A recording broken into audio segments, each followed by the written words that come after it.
council meeting for December.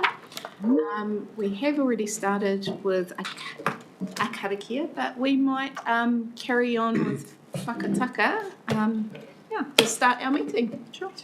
Please join in. Whakataka te hau ki te uru, whakataka te hau ki te tona, kia mā kine ki uta, kia mā taratara ki tai. He hia ki ana te ātakura, he tio, he huka, he hauhu, si hei, mauri ora. Kia ora. We've got a chocker council chamber this morning and table, so welcome to councillors, members, our staff, any visitors, and also online. So today's regional council meeting, do we have any apologies or anyone expecting to leave early for today's meeting? I could be called up any time if there's a breakdown. That's the only thing. But Okay. I haven't got a crystal ball. Wait on. Yeah. No, I haven't got one.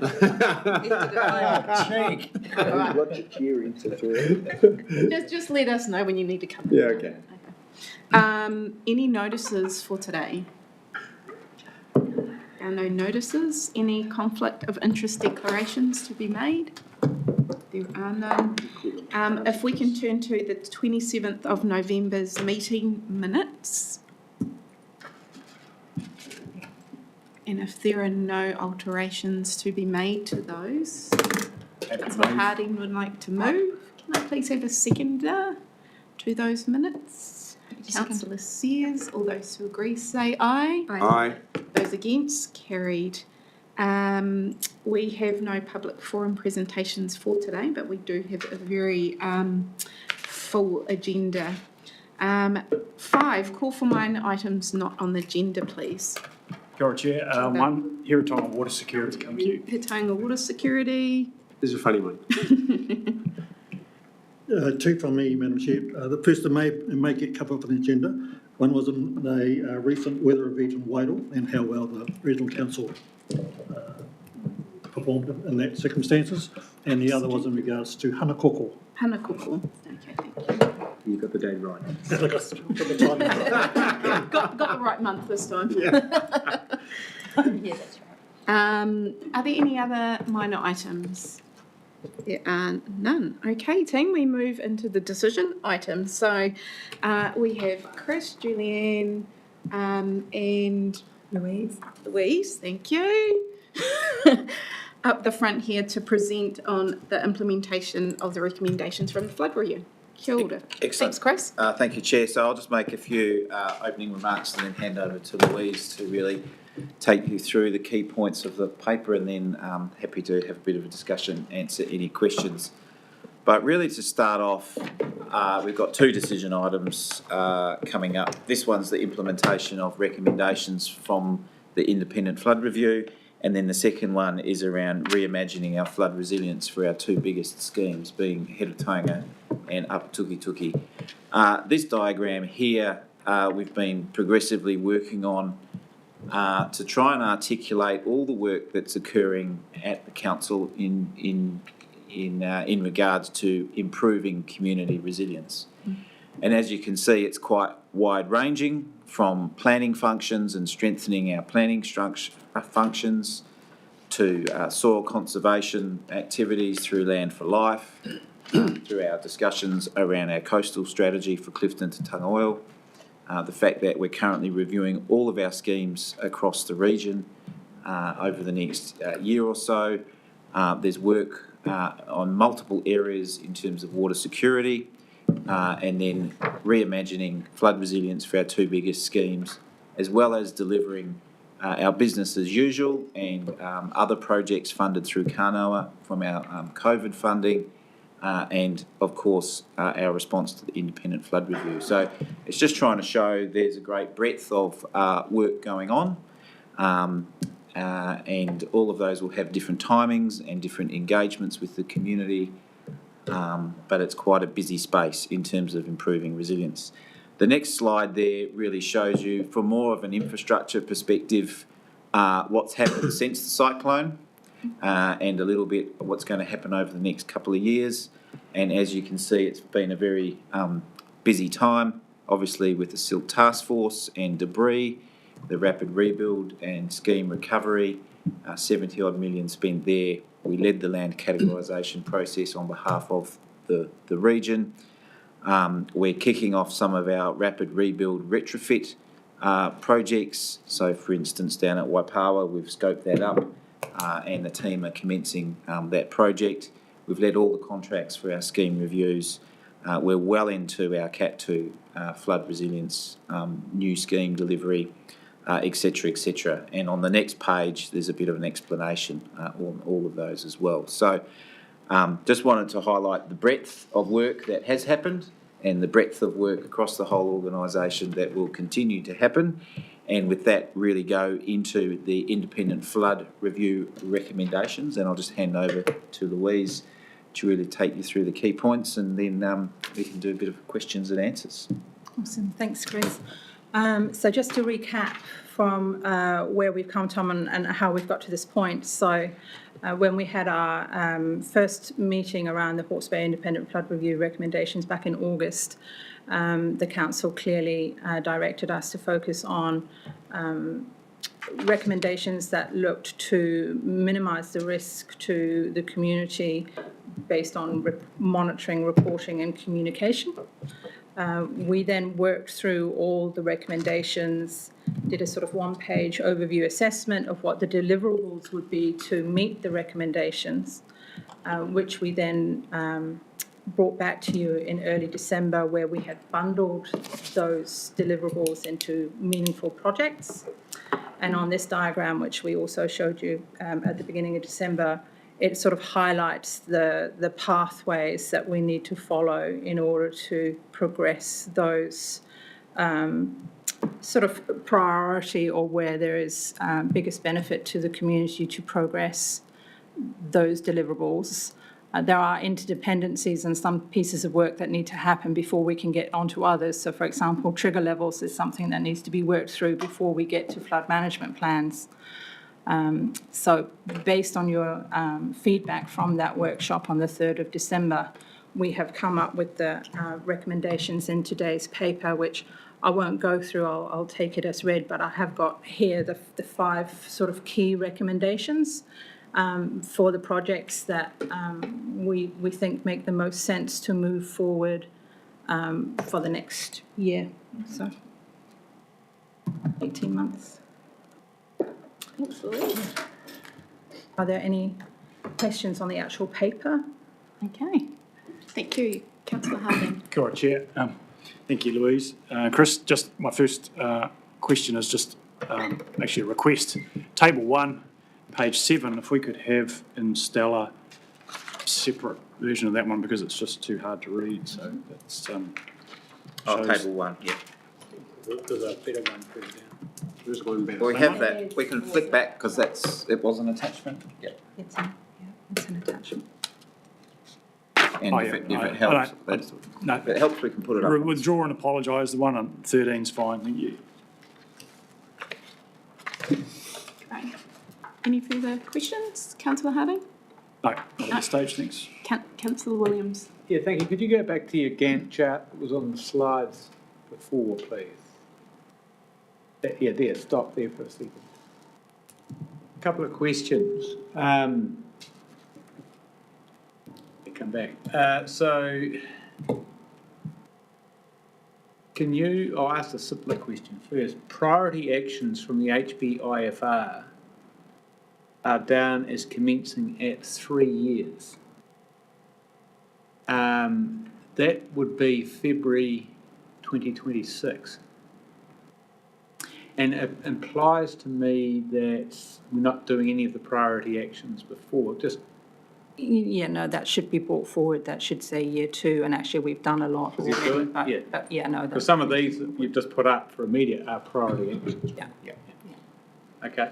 The other question was, and I noticed from, if you go back to the previous slide, and I think we had this conversation in the workshop, understanding the distinction between the scheme reviews and reimagining flood resilience. Go back to the Gantt chart, please. They are different. So scheme reviews, 4 million, 2 years. What is that reimagining's not what's the 4 million covering? Look, if I can try to explain that. Certainly, reimagining our two biggest flood resilience schemes is a massive piece of work. So effectively, they were designed 70 years ago, the most recent sort of incarnation, and obviously there are previous designs before that. We know with our two biggest flood resilience schemes that we want to improve how they perform in over-design events. So they are quite different from many of our other schemes, which are drainage schemes, river maintenance schemes. And so what we've tried to do there is say it's actually a massive effort to really, it's a once in a 70-year sort of opportunity to redirect how our big flood schemes look. Got that? Whereas the other stuff is small schemes. Some of them only have budgets of $10,000 or $20,000 a year. So it's a more simple, what's the current level of service? Okay. What's the impact of climate So change? it's effectively the other schemes. Yeah. Now, just one last question, if Chair, if you'll bear with me, and I was very pleased to see, following that feedback, the interim pilot on trigger levels. Just a couple of questions on that, because the interim pilot on trigger levels doesn't seem to cover any element of evacuation plan. Is that deliberate? Was point one. And there's a reason I asked that, because evacuation plans, you said we need to do the triggers before we do the flood management plan and then do the evacuation plan.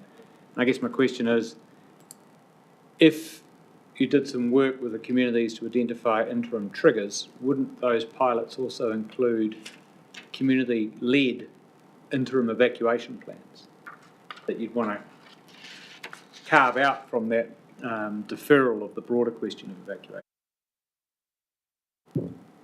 Yeah, so I can have a go at that If you want. if I want to. Yeah, I can answer.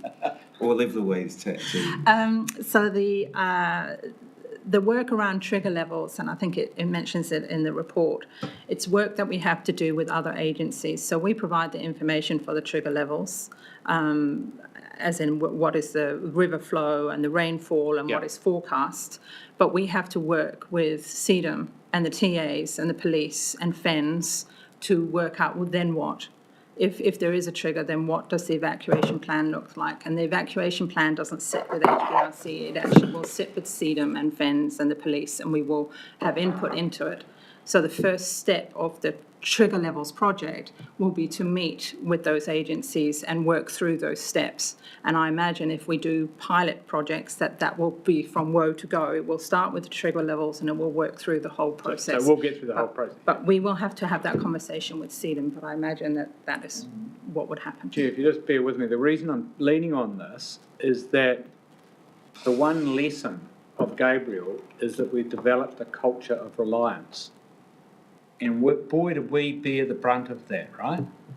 My thinking for these pilots is that the communities own their evacuation plan, make their own calls. We give the triggers, we tell them when they're approached. They make the call, I'm getting out now. And they might liaise with FENS and civil defence around that.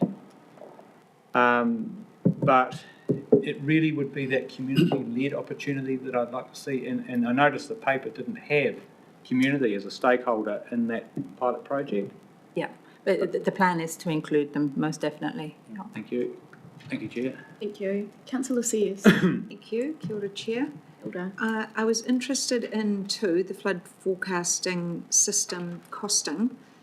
There's $250,000 you've put in there, principal engineer, flood modeller, junior engineer and external consultant. I'm a bit confused by that. I thought that when we talked about the flood forecasting system, we talked about, we already had all of our components and information that we were looking at putting together the dashboard. But now I'm seeing we're actually needing flood modelers and all sorts of engineering information as well. I thought it was a $50,000 sort of upgrade to the platform, and it's now $250,000 of quite a lot more.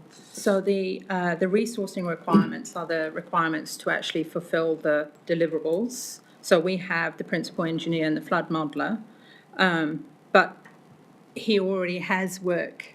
And so some of the money put in here was a contingency. Our principal engineer is required for all of these projects. He can't work on all the projects and do other work. So some of the funding in here is to either employ consultants to back up other work that he may do, or to have a consultant instead of our principal engineer, because unfortunately he's only one person and can't be everywhere and working on all the projects. So it's a contingency that if our principal engineer is working on this at speed rather than over longer term, which is the way they've been working on it up until now, then something's got to give. So is it quite a big contingency? Is this really a bit of a guess as to not being sure what we might have? Because am I right? When we talked about this in the workshop or the paper last time, it was around 50,000. So are we putting in 200,000 for contingency? So I think that was some early thinking. And what we have here is we have a volume of work that all requires under a business as usual model for the same people to be involved. So for us to execute all of this work at once, which is what the proposal is, we need to backfill or bring in additional resources to make it happen. You are correct, a lot of the flood forecasting information exists, and the complexity is to bring it all together. Also things like running multiple scenarios, and that work that's quite complex, and that work has to be undertaken. So it's really vastly improving what we have and ultimately making it available to the public. But there's a lot of work to go through. At the moment, we've effectively done a proof of concept, but that needs to be rolled out for all of our rivers, and actually also have the IT backing to actually get the thing to work in real time across the entire network for potentially a high volume of access. So we're going to see refinement probably to a lot of these figures once we understand the requirement across current staff and any contract. So behind each of these ultimately sits a project plan which articulates milestones, resources and things like that. Thanks. Thank you, Councillor Harding. Kia ora, Chair. Thank you, team. Look, I note one of the reasons for this report is to recommend independent audit of the completed projects. I just wanted to understand the interplay between that and peer review. It seems to me at least some of those projects are technical ones that will have a peer review. Can you explain how that relates to an audit, what standards the audit would, and what process would apply? Because I can't see any point in, I can certainly see value in having an external assurance that we are on track and delivering it to expectations. Ultimately, it is for council to decide whether to accept or, how they respond to all of the recommendations in the independent flood review. Yeah. I just don't want to see a situation where we're actually duplicating, and so an auditor is actually having to redo a peer review, if you like. So maybe going to put my mind at rest about how we've got it right. Yeah, so I see them as quite different functions. One is a peer review is on some of the technical work, and for example, if you look at the trigger levels and evacuations, there's sector work across New Zealand of collaboration, and there might be some peer review. And so that's a peer technical review of pieces of work, and not all work requires peer review. The thinking around the external auditor was to give assurance to this council that we had worked through each of the recommendations to the standard or to the intent of the reviewers, to give you confidence without looking at all the detail of everything, that we'd executed that work, because we'd seen it as quite important that in X number of years' time, the council would want to say, we undertook an independent report, we accepted all of the recommendations, and we have external assurance that actually all of those have been executed in accordance to the intent of the review. So, and by having a professional external auditor, that will give you that confidence. So just to clarify, do you have a sense of the extent to which they actually have to go into a technical peer review as an auditor to do that? Yeah. So I don't think they'd be trawling through every technical discussion. I think they'd be looking at, some of them would be quite simple. If we said we were going to produce information in a certain way, they would be looking for examples of that, how it would work, etc., etc. So it's not a full technical review. It's really that the work has been done to the intent of the recommendation, and I think we still need to work with them about how far they go into that. It's probably a bit like a financial audit. They don't look through every transaction, but they get a level of assurance by looking at certain aspects. And is there a particular sort of class of auditor? Do you have a list of suspects? These are not your Ernst and Youngs and things like that? Yeah, so that's the type of company that we would use, and I think we still have to work through. We haven't been through a process to onboard this particular person, but it's someone of that ilk, as you suggest. Thank you. Thank you, Councillor Harding. Councillor Curtin. Thanks, Madam Chair. Chris, I just wanted to go to paragraphs 20 around the hazard portal. And I note the intent to develop a business case for an upgrade of the hazard portal. As I understand it, my memory serves me correct, it's a CEDM platform that we link to. Is that how that works? So that correct. GIS so it's infrastructure. officially, yep. So it currently sits within the remit of CEDM. Yes. We provide flood hazard information. GNS provide information on fault lines and things like that. So and also district councils provide information. So there's a whole raft of providers who are subject matter experts, and there's a process within CEDM for how that information gets loaded up. Okay, so what's the rationale for HBRC to go down this road in terms of developing a business case? Is it for a standalone platform? Should that reside with CEDM? And/or can you describe the link to the TA's hazard portals, which provides a lot of built environment stuff using the same GIS database? So are we communicating with TAs and collaborating on this thing? Through you, Chair, I might deal with part of that question. So in my view, the hazard portal, whilst it was originally built as a collaboration with CEDM and HBRC, it doesn't have a clear ownership model and a business model at the moment, and it needs one for it to be useful into the future. Around the country, the hazard portals are in various states of development, but generally regional council owned. In my view, it makes sense for it to be sitting under the purview of the regional council. CEDM will use its outputs for its own use. Whichever way that lands, it needs a business plan and a business model and a set of operating procedures for how and when it's updated that are really clear. Whether it sits directly inside HBRC or through CEDM, it'll come to us as the administering authority to deal with anyway. But the first priority is let's get that business case put together and in place so we understand what needs to be done to maintain it. I haven't had any conversation with the TAs about that.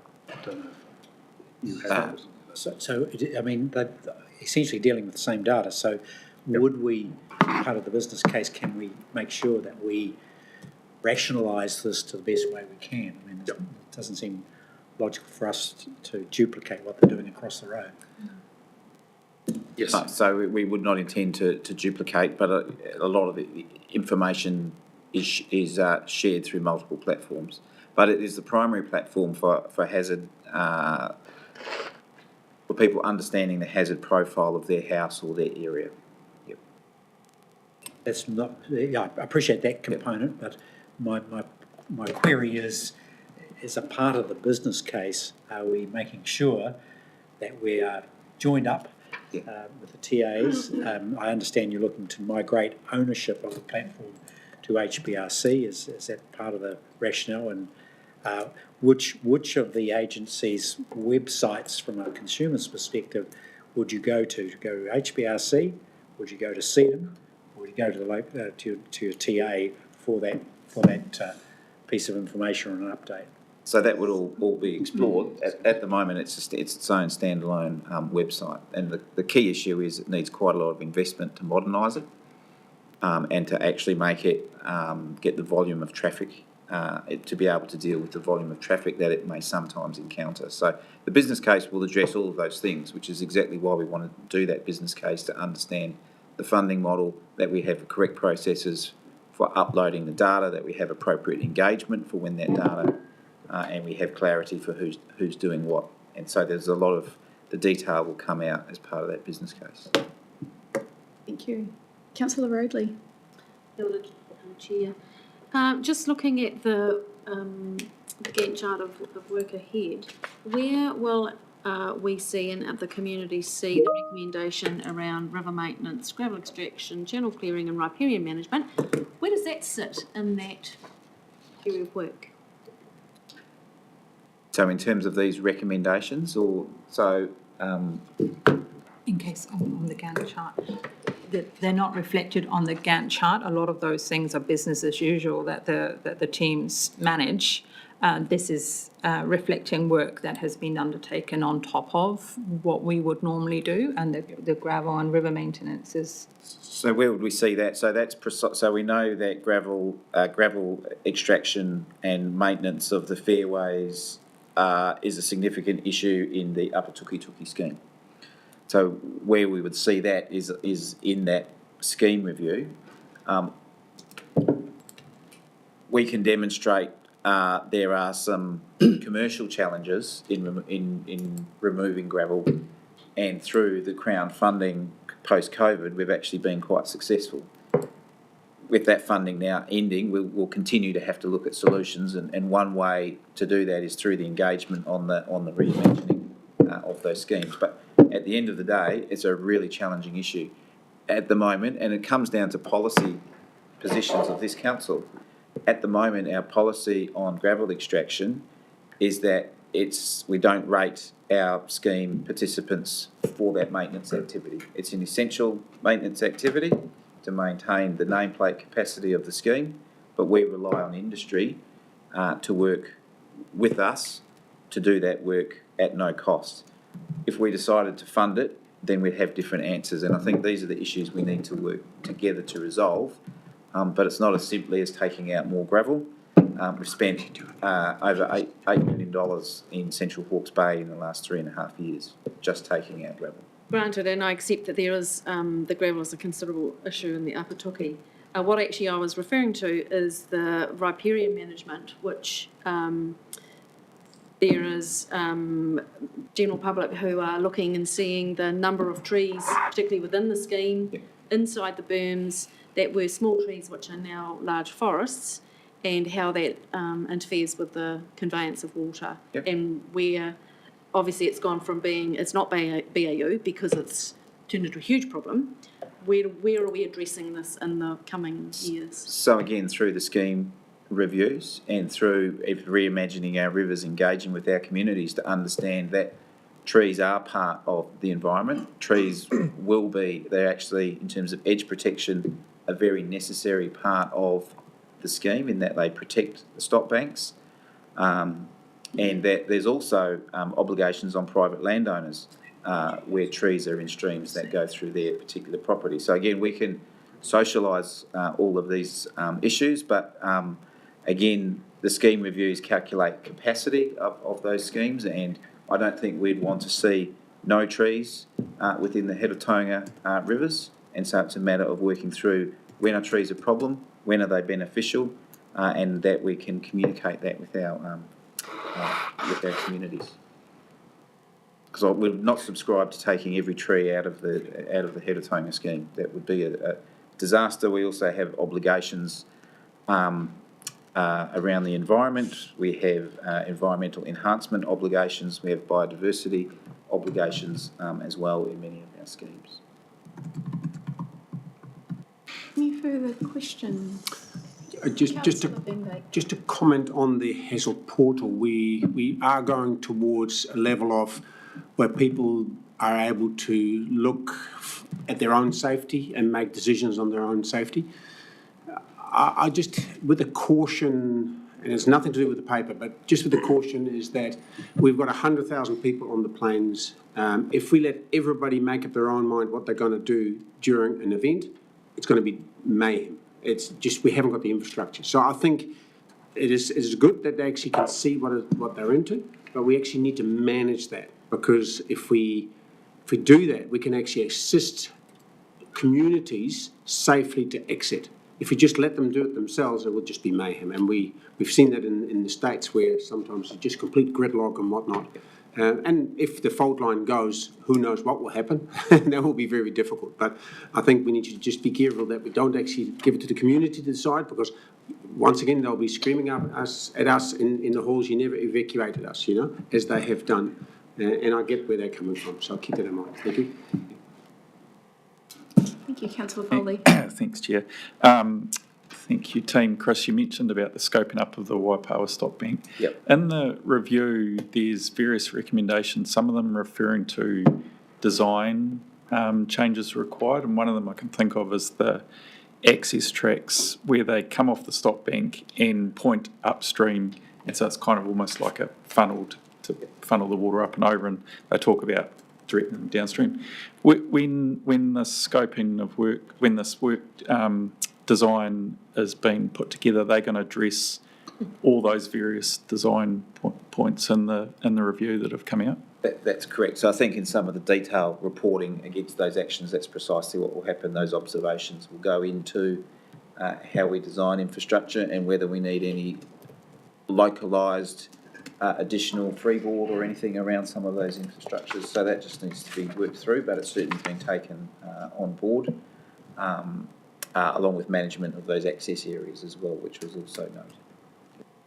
Yeah, great. I think I'm not sure what the timeline on that is, but if we, depending on how quickly we get down to, say, Waipawa, you'll probably get a fair bit of feedback on just that stop bank as opposed to the whole scheme as well. So could be good timing, not sure. Hey, are there any further questions for the team? Councillor Van Dyke. This is a key objective as a council going forward, and I suspect that be also the key objective that our ratepayers expect from us to keep them safe.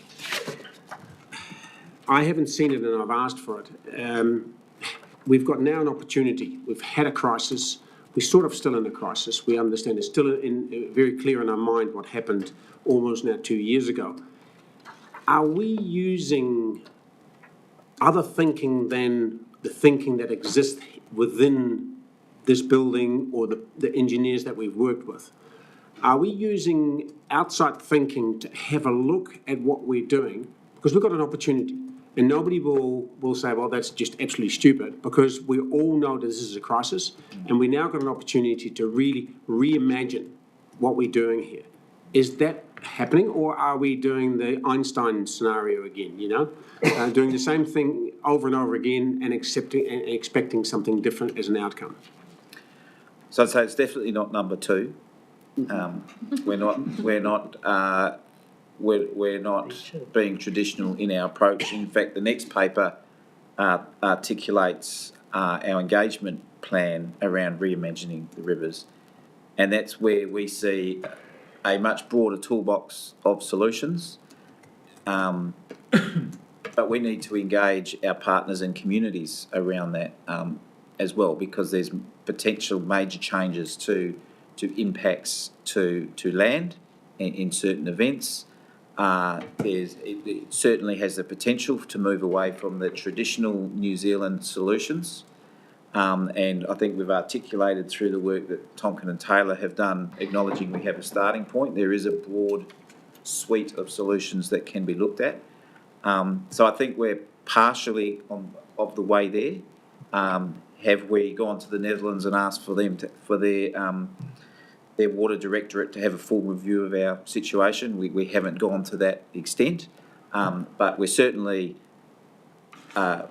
in the next paper demonstrating we want to listen to our communities and our partners, and we need to fundamentally solve that issue of what happens in an over-design event, because simply building stock banks taller or making them stronger is not the direction for us here on our two big schemes. So I think we're moving in that direction, and we'll have, I think, plenty of time to invite further comment about how far we might go in terms of amending our existing structure, and we'll have a whole lot of challenges very likely as well when it comes to third-party infrastructure and influencing third-party infrastructure decisions. So it's a big mission, but I think it is our opportunity to fundamentally redesign our big schemes.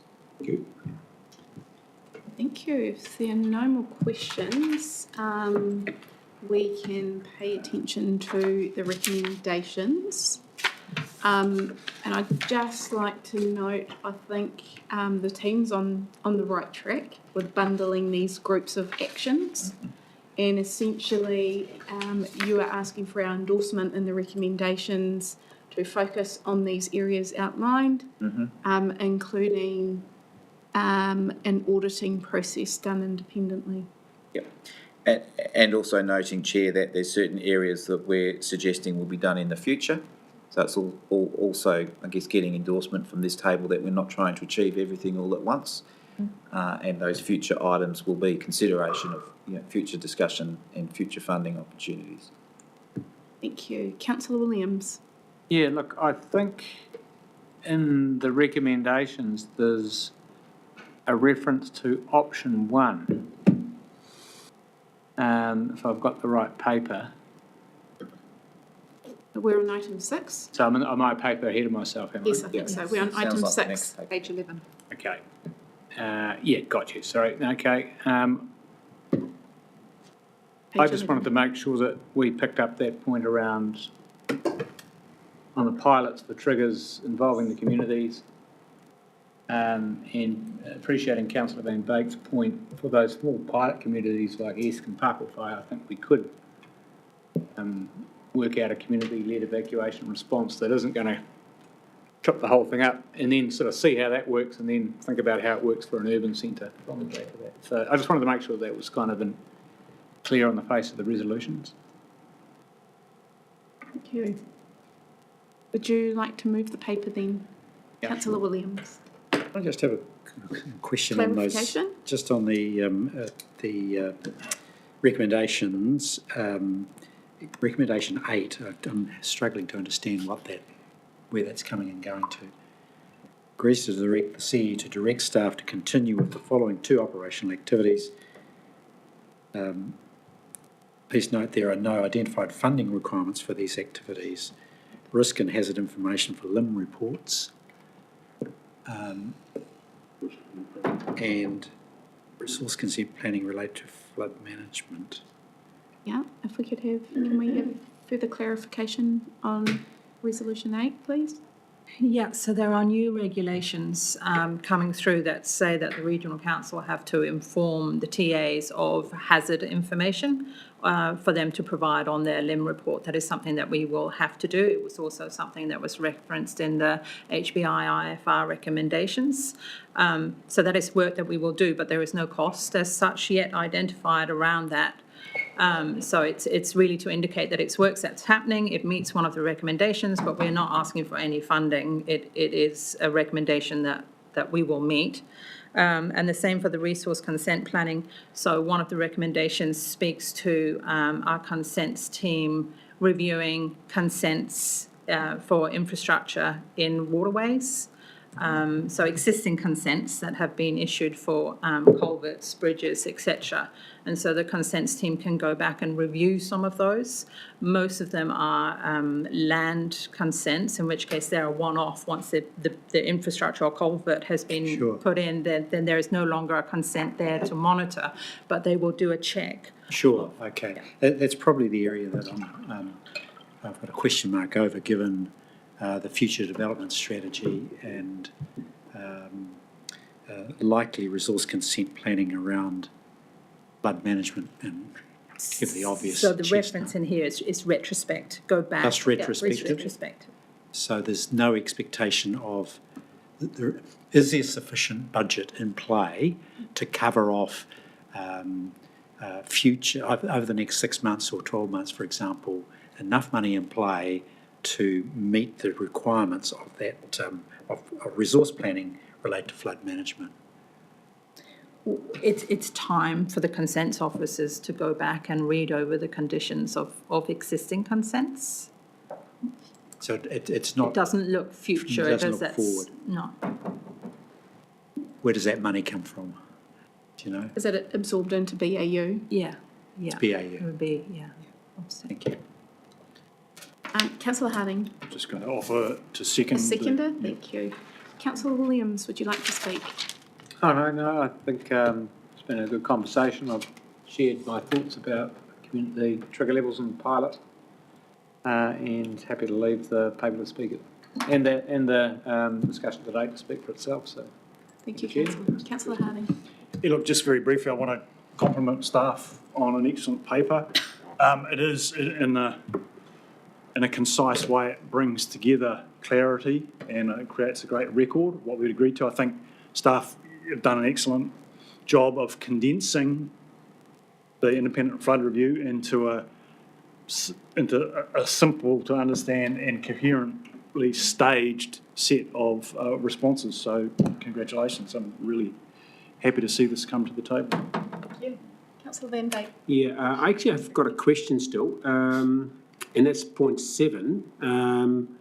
Can we have an explanation what that actually means? To agrees to direct the C to direct staff to pause the following 2 projects. What are those 2 projects? What do they actually stand for?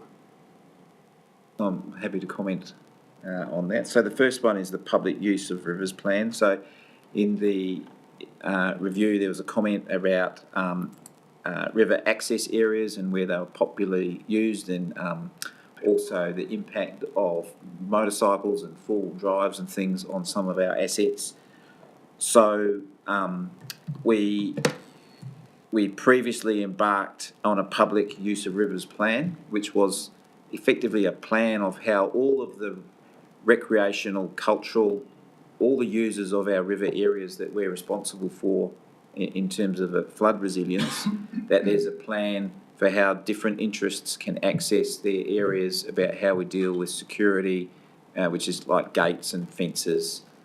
Should there be certain areas which are promoted for motorcycles or horses or different users to manage those conflicts? And it also would comment on some of our destination areas. So Waitangi Regional Park is very popular. It's a destination park, and articulating the different categories of uses. So that's actually a big piece of work. It has been started, but it requires significant resources to complete. And what we're saying, based on the balance of priorities, that we think that's work that should be completed after the initial priority pieces of work. The second one is permanent mouth openings.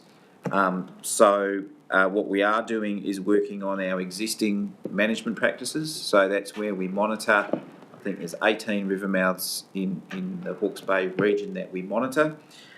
We've recently done a huge amount of work up on the Wairoa Bar with the Crown Manager, and we've just finished working through a whole lot of the detail of the technical caucusing that occurred, and so that's really working out the best management regime. And so we've done that there. We're doing some work around ESC, optimising our management of ESC, and we're also asking our technical expert to have a look at our other work practices on our other rivers as well, to see if there's any potential improvements or better ways that we can articulate the work that we do.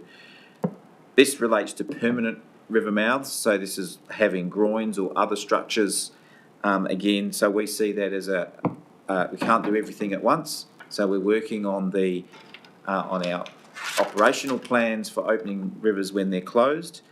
Once again, in terms of the Wairoa River and the Crown Manager is looking at permanent mouth opening options for the Wairoa River, and is due to report back to that in first quarter or something of next year. So he has some technical specialists looking at a sort of a groin type opportunity near Pilot Hill. It will be very expensive, and so the next part is what problems does it solve, and then how can it be funded. Subsequent question, please. Is Ngāroa and Tuatakuri River mouth included in this? Yep, so that would be all.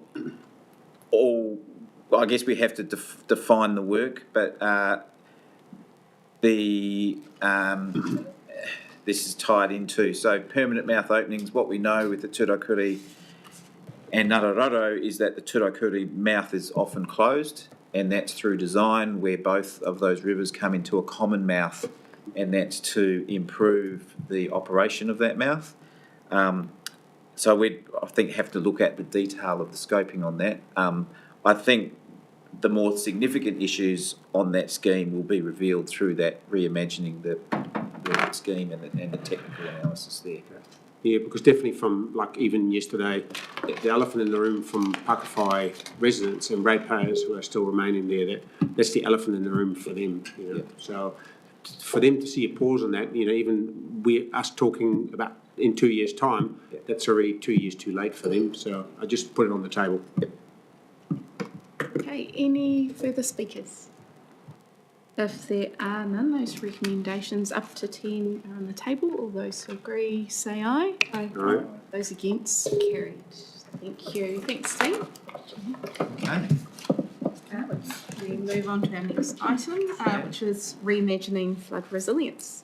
So we still have Louise, Chris, and welcome up Simon. Well, welcome Simon down. And just have to remind me of the slides that we've had those open slides on the other pack. It's the same pack. Good luck. Go. You go. Am I just doing the introduction? We believe in you. If you turn up in the middle one. And answering questions. Excellent. Okay, so we just had to do some organising there. Okay. So who's up first? Chris. So I'll introduce the team. So you obviously know Simon and Louise. Obviously been working for 4 or 5 months now on basically designing a project on how we can reimagine flood resilience for our 2 largest schemes. So this is a decision paper, so we've had a number of workshops to provide some guidance and direction. And so once again, this is really looking at Herotonga and the Upper Tukituki schemes, acknowledging that because we want to look at a broad range of future opportunities for these schemes and really link into the recommendations of the Independent Flood Review, that we need to have a broad engagement plan. I guess the tension with that is we cannot wait for everyone who might want to be involved to be ready to be involved or to be able to be involved. What I would like to impress on you is the way we see the project is a key milestone that we're aiming towards is the 2027 LTP. Certainly the view of the team is that if we go beyond that in bringing back some major recommendations for the future direction of these schemes, almost time would be at large because there'll be some other issue within the region to focus on. So that's something I was keen for some feedback on, but very much we want to target that next LTP, which is a major opportunity to make those decisions, and that is really not too far away. When the work effectively needs to be complete by the Christmas of 2026 to go into that 2027 LTP. So with that, I'll hand it over to the team. We've made some good progress. We've got sort of an operating model suggested, and I'll let Simon really take you through some of the key points, and then we're happy to answer some questions and hopefully get a decision to move forward in the new year. Thanks, Simon. Thank you, Chris. Kia ora, councillors. I'll run you through, I've only got 4 slides, I'll keep it reasonably brief, but just to get a bit of a recap, I suppose, on our journey to get to this point today. We really stood up only sort of mid-September, so it's about sort of 3 months really of quite intense conversations with a range of stakeholders outside of council. That includes all of the TAs that relate to the schemes, including workshops with this council and with Central Hawke's Bay District Council. We're meeting with councillors from the other 2 TAs early in the new year. Met with Mana Ahuriri and had conversations with the other PSGEs. Met with CEDAM, Waka Kotahi, Kiwi Rail, RRA and the Awatāoro Industrial Action Group. So I guess the message there is a broad range of discussions have come into this report so far. While we're not calling it co-design, it really is, I guess, a broad outreach to a range of really key partners to bring in their thinking to the report as it stands before you today. And the report suggests a few things, so I'll touch on a couple of those key things it's suggesting. So the first thing is in terms of project phasing. As Chris points out, we are working towards the 2027 long-term plan. So it's largely structured around that deadline. We're looking at sort of the phase 1 report, which is coming today, has been September to December, so a short 3-month sort of window there to get this report before you. The first sort of engagement then begins next year through phase 2. Ending by the end of 2026 to meet that long-term plan target. Consultation would then happen through that long-term plan through early 2027 to begin implementation from then onwards. So that's a broad outline for how the project has been designed to be rolled out. The report has 7 key recommendations, as are all outlined in your paper and in the report itself, so I won't run through them all in detail. But I guess the key outline is focusing on where this thing is focused, which is on those 2 major schemes, who your project partners are, a range of core engagement questions and principles as workshopped with this council and the TAs so far.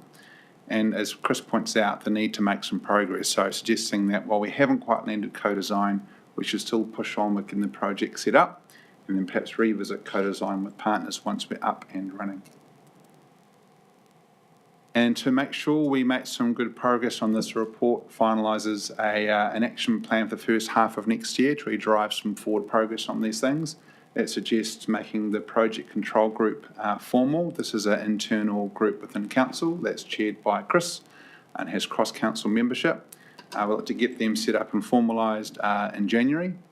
We'd like to get partners on board through February and March to get this formal structure stood up and operating.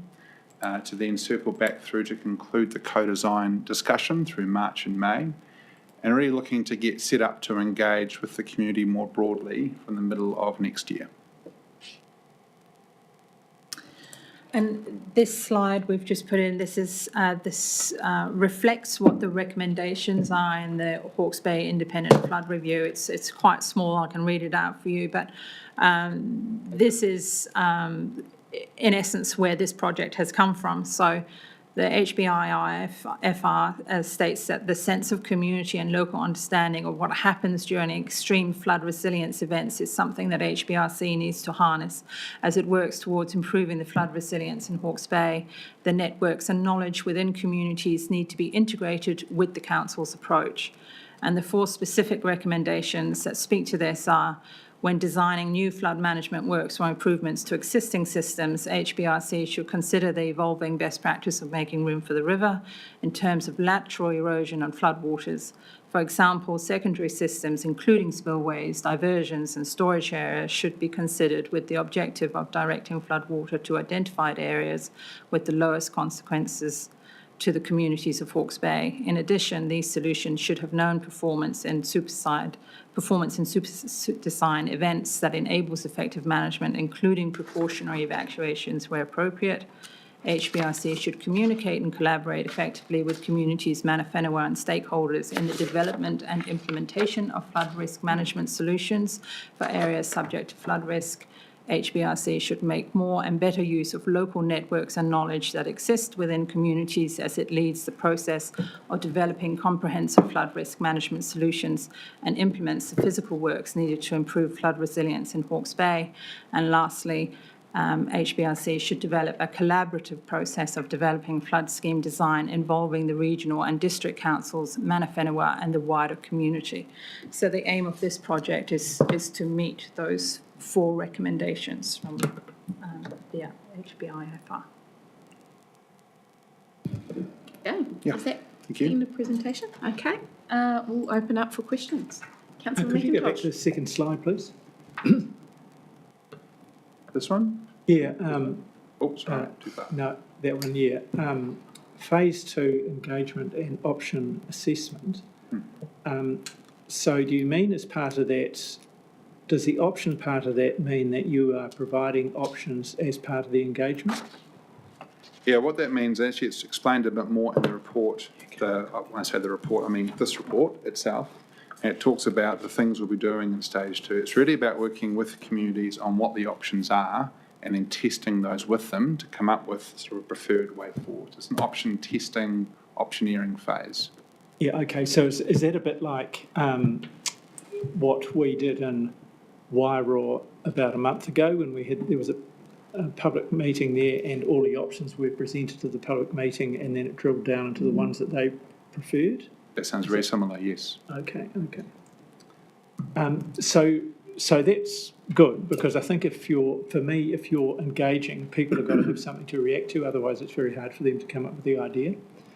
But my big question, and this is February 2025 to November 2026, so we're allowing 2 years for that. And I know it's a big project, I know, but I just feel that is a hell of a long runway for that stuff. And we probably added about $20 million to the cost in that 2 years, if you think, compare it to being able to start tomorrow. I know you can't start tomorrow, but what I do think is that when I read the paper, including the one you referred to, there's a hell of a lot of kind of detail there and stuff, and really it's great that you've got the options to put to people for them to react to, but I don't get why that takes 2 years. I'm getting fears of other things like tank and so on when we talk of those timeframes. It's a fair question. I'm sure others may have views as well. But through the chair, I think there's a few things in there. One is this is an enormous project in terms of the scope of it, right? So we're talking 84% of the Hawke's Bay population will have an interest in this. So that's significant in scope. The second thing is the questions are enormous around, this asset that's been in place for 70 odd years. What should the future look like? This is an intergenerational question, not an overnight thing. And the third thing I'd add to that is within the overall project, there's a range of kind of stages or sort of key questions to resolve. The first one that we've heard throughout our discussion so far that's perhaps the most urgent is this over-design event question. So if there is to be an event that exceeds our stop banks, where should that water go?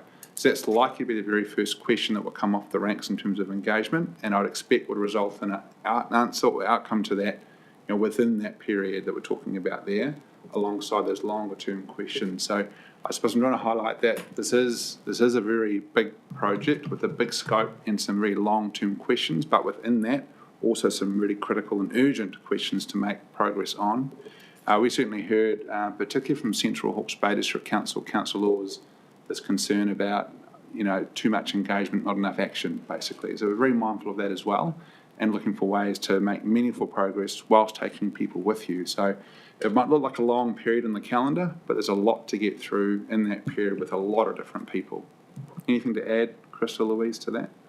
I think we could draw on our experience with our coastal strategy, where there was at least a 12-month intensive period, maybe slightly longer, to take a lot of the members of that group on a journey. And so part of it is skilling people up so they understand understand some of the background to what you're talking about. Not everyone turns up as an expert in flood resilience.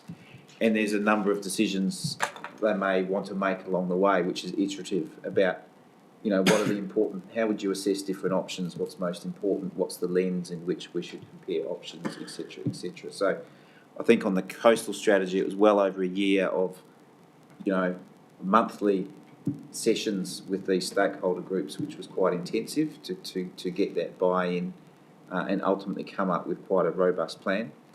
So that's probably how, why we think that's an appropriate amount of time. We can certainly generate technical solutions without that level of buy-in, and we can do that a lot more quickly, but we won't be addressing those recommendations of the independent flood review. I would also just add, if I may, that through this process over the last 3 months, and we've spoken with Jonathan Black, our psychologist here at the council, and also heard from other projects around the country that have gone down a similar pathway. And they've said time for the community to understand, to process, to actually have meaningful conversations. A lot of our communities are still recovering. They will be for another 5-10 years or more. It's not a trauma that they can overcome and move on to, well, what do we do next? So the advice that we've had is to give the communities time to first talk through what they've been through before we move on to, well, what happens next? So if we're bringing the community along with us, we need to do that in a meaningful way for them. Look, could I just look? I've heard everything you've said, but I do think, and there's a sweet spot within there. For me, I don't think we've got it. The community also wants to understand they're going to be protected as quickly as they reasonably can be too, is one aspect. The other aspect, one thing I haven't mentioned is there's been some comment there about some of the project partners not being ready or whatever. We can't. We've got to get on and do stuff. We can't be delayed unnecessarily by that. And the final point I'd make is that, yes, massive project, massive number at the end of it, and the longer it takes us to get to that massive number, the more that massive number gets, that number plus 10% or whatever it is. So keep pressure on time is my message, Chair. Okay, thank you, Councillor McIntosh. I've got Councillor Roadley, Councillor Harding, then Will, and then Tanya. And then Yura. I'll just keep it reasonably brief. Jock, the piece that you didn't see from that meeting, and which I think is where the staff are starting from and why it's going to take so long, is the piece that you saw when there were all the options around the wall at Wairoa was a year in the making, and the start of that was people bringing their own ideas. So when those ideas were displayed around the room, they could see their ideas reflected in them and investigated and either discarded or brought forward or adapted. So that's actually a really important part, and it has been brought up consistently since then of, well, we won't accept this because it was just a whole lot of engineers' ideas, and to be able to say, actually, it wasn't. These are actually community ideas that the engineers have then worked with to see if they actually work, and then they've been put through the values lens as well, which is a really important piece. So I just wanted to raise that, and that's probably part of, this is not, as Chris has said, engineers could whip this up in no time at all, but actually that's not what we want at all. That's not what this project's about. My question was around the figure 1, the project structure option 1, which looks good to me. The slide that you had up, was it the last slide, Louise, that had all the words on it? About the broader community need to be integrated into the approach.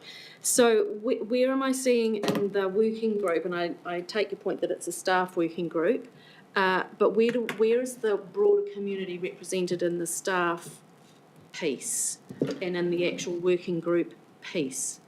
So through the chair, what I'd say to that is this is a structure for the project to operate and develop advice up to this council.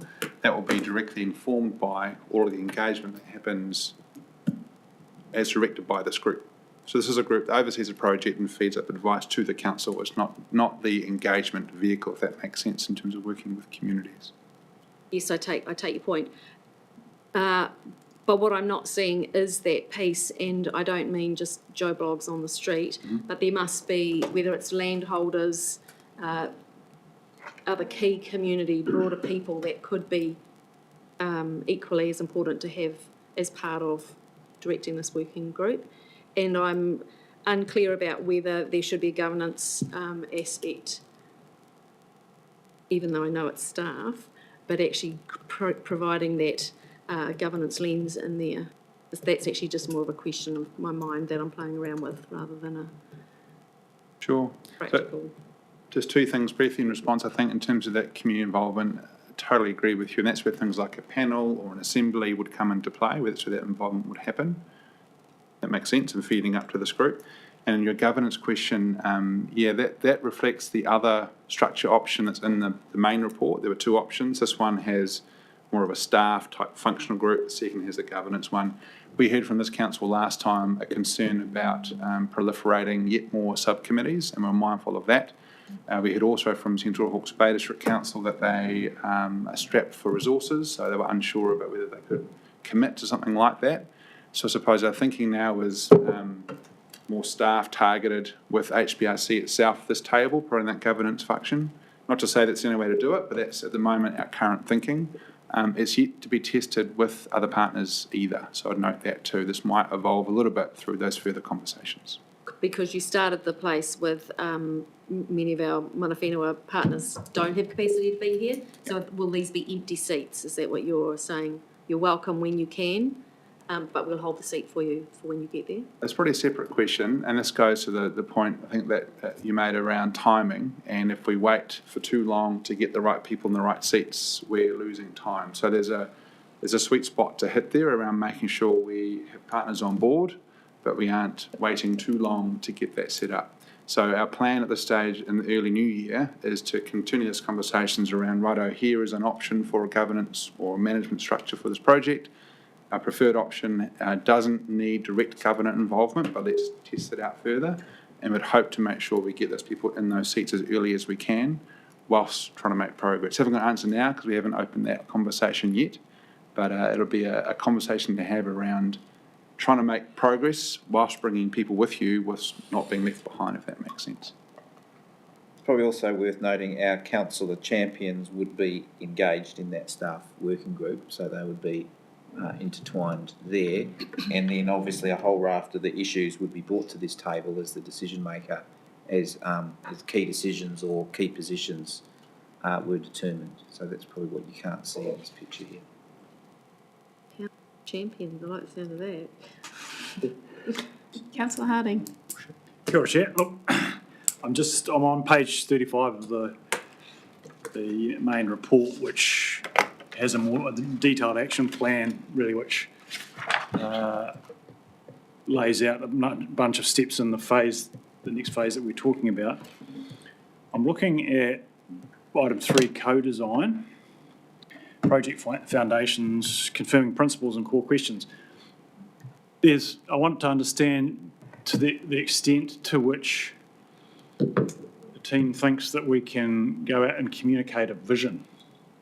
As part of that, is this simply posing a bunch of questions, almost in a vacuum, other than people's lived experience of a flood, or is it an opportunity to give some direction and a vision? I'm thinking, for example, of the work that was done around 2011, which really set off all the subsequent work, like the Tuki plan change, tank plan changes, that. So this visioning idea of leading the public in this engagement, and I think that's one of the things that councillors, at least some councillors, feel is missing at the moment. So interested in your comments on that, please.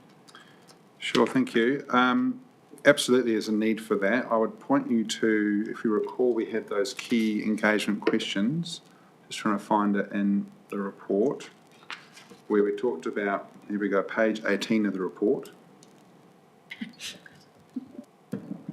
We're under 4.3, there's those focus areas. Those are the things that the council wants to achieve in this project. And item 1 is, what is the vision for the future of the flood schemes? So that's the kind of the grounding, I think, for the basic question. This is where we wanted to start.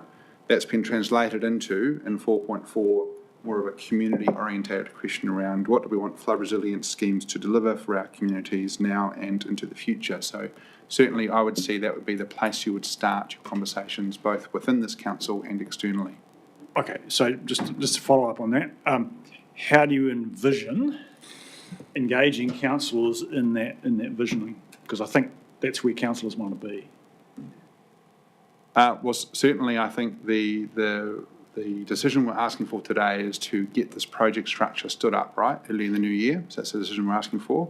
I would expect that once that's sort of underway, we'd come back to this council for some further workshops. So would need to be closely connected with this council. That's what the structure calls for. This is the decision-making table. So I expect that to be a very early conversation with this council once we've stood the structure up. Next is Councillor Foley. Thanks, Chair. The timeline you had up, I think it was that second chart, like no, is it the next one? The dates, one before? Oh, it's Yeah, that one. That one. Yeah, so totally get the timeline working towards the long-term plan, because that's the most obvious place to take this to consultation, because options, etc., we know will be potentially significant in cost and how we're going to fund it, etc. So I get that. But I sort of echo Councillor McIntosh's points on, I think a lot of the feedback will be, let's just get on with it. I mean, you said, Simon, we heard that down in CHB. And so I guess just in terms of that feedback you're asking for, Chris, you know, if partners that we approach, or we ask to be partners, and they just haven't got the capacity and don't, obviously have got other priorities, like this is our priority, and so yeah, we just can't delay. We just need to box on. So I kind of agree with that statement in the paper. Yep. And look, it could be the message from some of our partners: just get on with it. Yeah. In which case, I guess we can listen to that.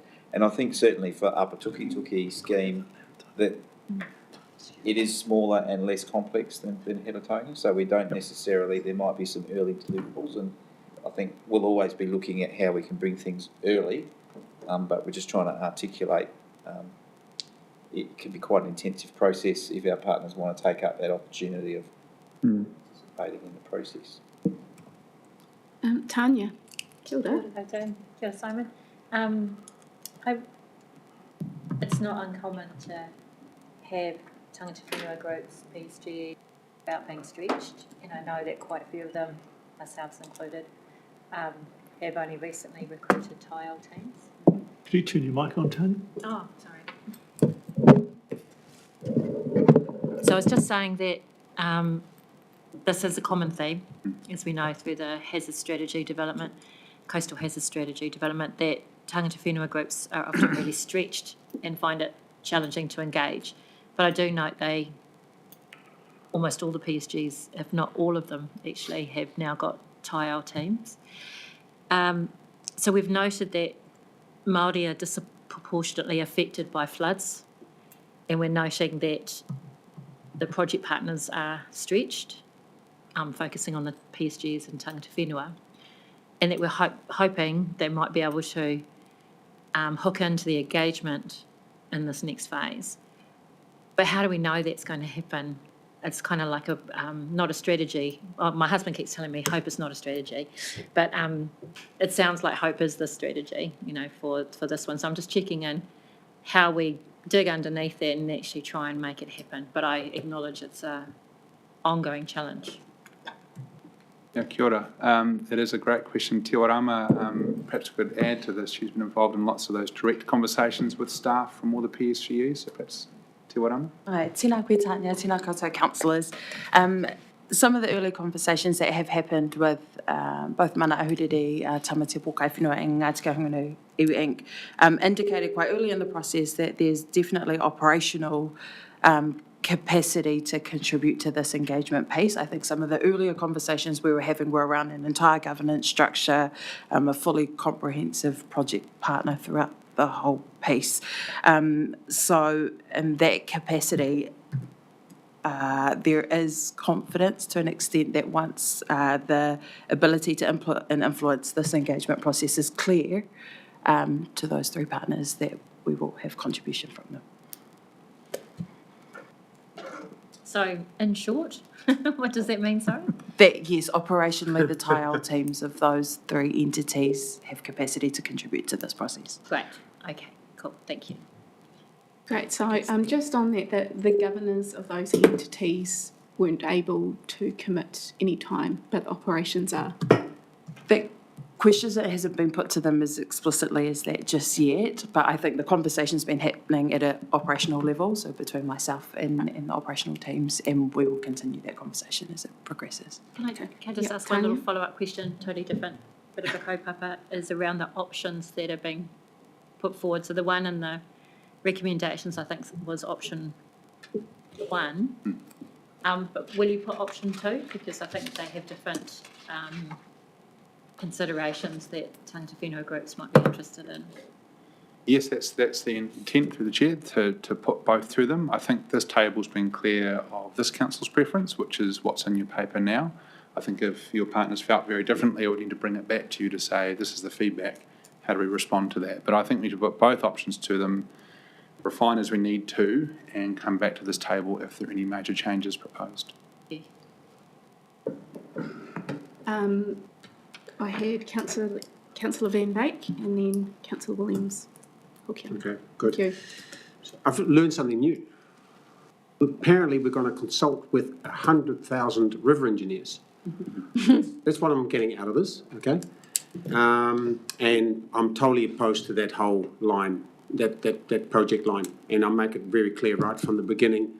I'm still not in my house, and I take this personal. I won't be in my house by Christmas. This was almost 2 years. And there's no guarantee that by July 2027, the money that I've invested in my house, where my whānau lives, that it will be safer than what it was on 2023. To me, we need to get on with it. And what this project really is about is to keep Hawke space safe at the affordable level that will endure to the future. But to keep safe, and I don't feel safe right now. I won't feel safe on the July 27th. The chevrons that we have that actually broke the bank behind my house, it's going to be sticking there till the 2027. If it happens again, I'm toast. And I know my insurance will say, talk to the hand, won't happen again. And at my age, I can't rebuild. I won't have the capacity. There is a good analogy that we use in New Zealand, which often is used funny, but it actually works really well. Building the plane as we're flying it. I think we need to get on with this from a community perspective, and maybe you're saying we need to get over it, but I have lived it, and I'm still living it. That I want to be safe for my family, and I don't want to wait, and let's get over this. I want to see action. They want to see action. And the longer it takes, as Councillor McIntosh said, it's going to be more expensive, even more unaffordable. So I would say crack on with it. And this timeline, I don't buy it. I don't buy it at all. In 1953, and I've mentioned it before and I'll do it again, you can stop me if you like. 1953, 1,836 Dutch people died in the province called Zeeland, that this country was named after. 4 men in a year designed a flood protection system that is a feat of engineering.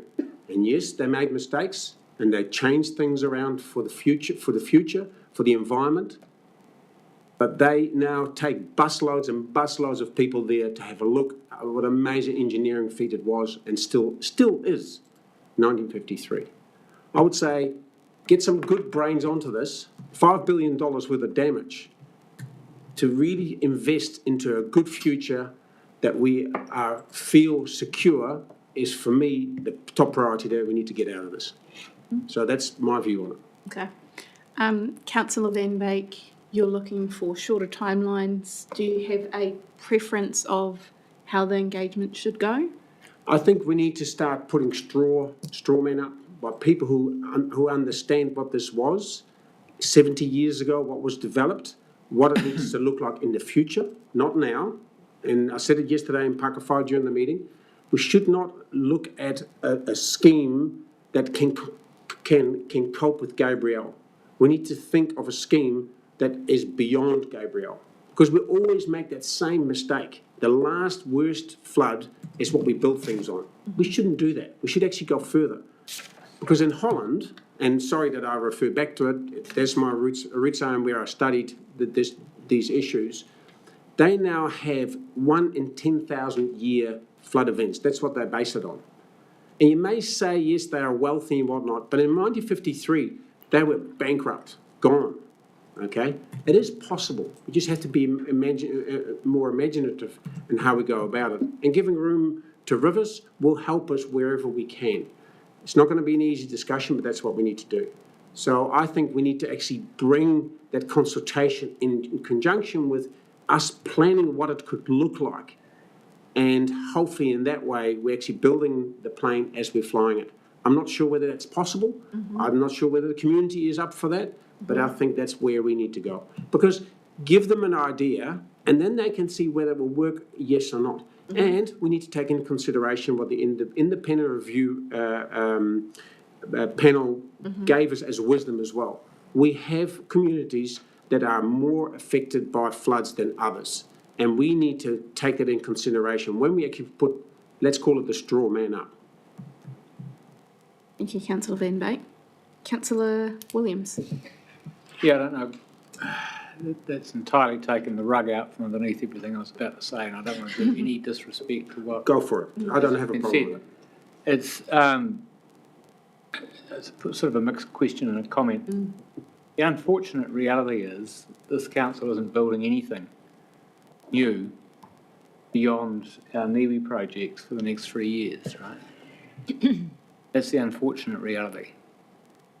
And if you're looking at a 500 million plus capital program, with the best will in the world, our investment strategy isn't going to give us a capital base to afford the outcomes of this. So unfortunately, we actually need to know where the plane's flying to, as well as building it well. So I think we're going to have to do a hybrid strategy of keeping people like you safe, and if that's pulling chevrons out, that's what I think. This needs to be a transitional strategy. So I think part of this needs to be, what are we doing in the meantime? Which is why I asked the question about those priority works before. But my thinking, I just wanted to, with all of that said, ask these questions. My understanding of phase 2, correct me if I'm wrong, is that we weren't consulting on specific options as opposed to the questions, those key questions, right? What do you want? What level of protection do you want? What are you prepared to pay? What sort of approaches we should take, right? That's kind of, as opposed to, we put the stock bank here as a spillway over there, what can you plant in it, that sort of thing. Is that more the intent? I think it starts with the questions, but ultimately it needs to get to a point of acceptance around key solutions. So in that phase 2, you would do both the questions and then start to drill down, like Councillor Roadley said. You start to draw up a long list, short list of options with, say, a community panel or whatever it might be. And it's twofold. So we have a straw man now, and we've presented the straw man to this council through Tonkin and Taylor, if you recall, about 6 months ago, and articulated some of the big challenges we have in taking communities on the journey. So part of that is, we may not have all the solutions. It's about hearing from communities about what they have to say. And in Wairau, that generated 18 different options and a few sub-options. Yeah. So it's a bit of that, plus also fundamentally asking those questions. If, things like, should there be differential levels of service? Should, for different land uses? How do we engage with those communities that might become an area that is flooded in a super design event? What is the compensation models around them? So ultimately we lead to that, but it's starting to ask those basic questions to start with that Simon has outlined. But I think that Gantt chart you put up before was helpful. So you could have, within the 2 years, the first quarter or fifth of it is the higher level questions. Then the engineers can start putting up options, some of which are from the Tonkin and Taylor report, say, well, hey, these will do what you said.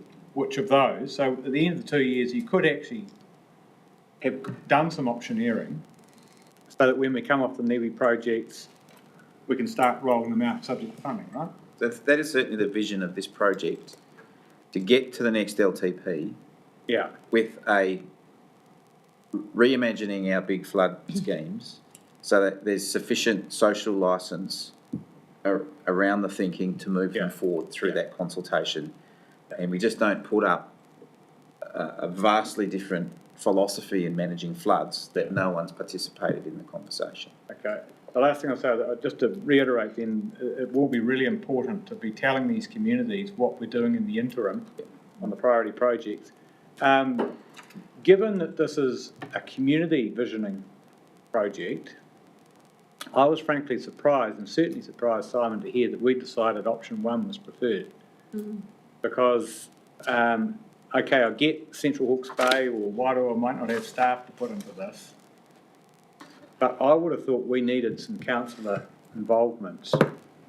I mean, Jock's been talking about town hall discussions and things like that, where maybe it's a hybrid between the two options, the staff are driving, but we're at the front of those community conversations, because community representation's us. So I was actually a little bit troubled by option 1, to be honest. I just wanted to give that thought. Thank you, Chair. Thank you. And just to correct, I don't think the vision is to get to LTP. The vision is around reimagining flood resilience for the region. And so I just want to support all the comments that have been raised around the visioning piece of governors to be, if we haven't covered it already, but it's the first thing we're doing start of next year. Sorry, Councillor Hokianga. Just quickly, thanks for that, Madam Chair. 12 and 13 is what we've got to wait them up at the table, just around the Mātauranga Māori framework. Just noting there that it's the reimagining project is that identified as a pilot initiative for the Mātauranga Māori framework, and that framework is, I guess, being utilised so you can achieve improved, sustainable and culturally inclusive outcomes. I guess for me, I would like to probably imagine alongside that we have the ability to measure the efficacy of the Mātauranga Māori framework. Given that it's a pilot initiative, I mean, and it would be important that to note that the Mātauranga Māori framework should be actionable, durable, and that it's in place to make the processes of design, engagement and decision-making more efficient. And so that it can move at a pace where we can land in a good space for those affected by those decisions. And it's not in place to stall, to dam or to obstruct anything in the process, but to make it a lot more efficient. And I would imagine that the respective tangata whenua, mana whenua entities that are making contributions into that would be have a high level of capability around Mātauranga Māori to ensure that it is efficient. Yeah, koera tāku. Wairama, would you like Kia to ora. respond? Through you, Chair, thank you. Tēnā koe, Councillor Hokianga.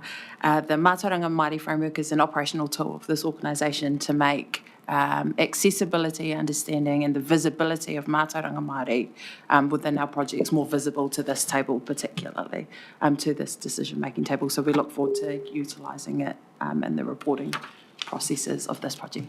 Kia ora. Councillor Kerr.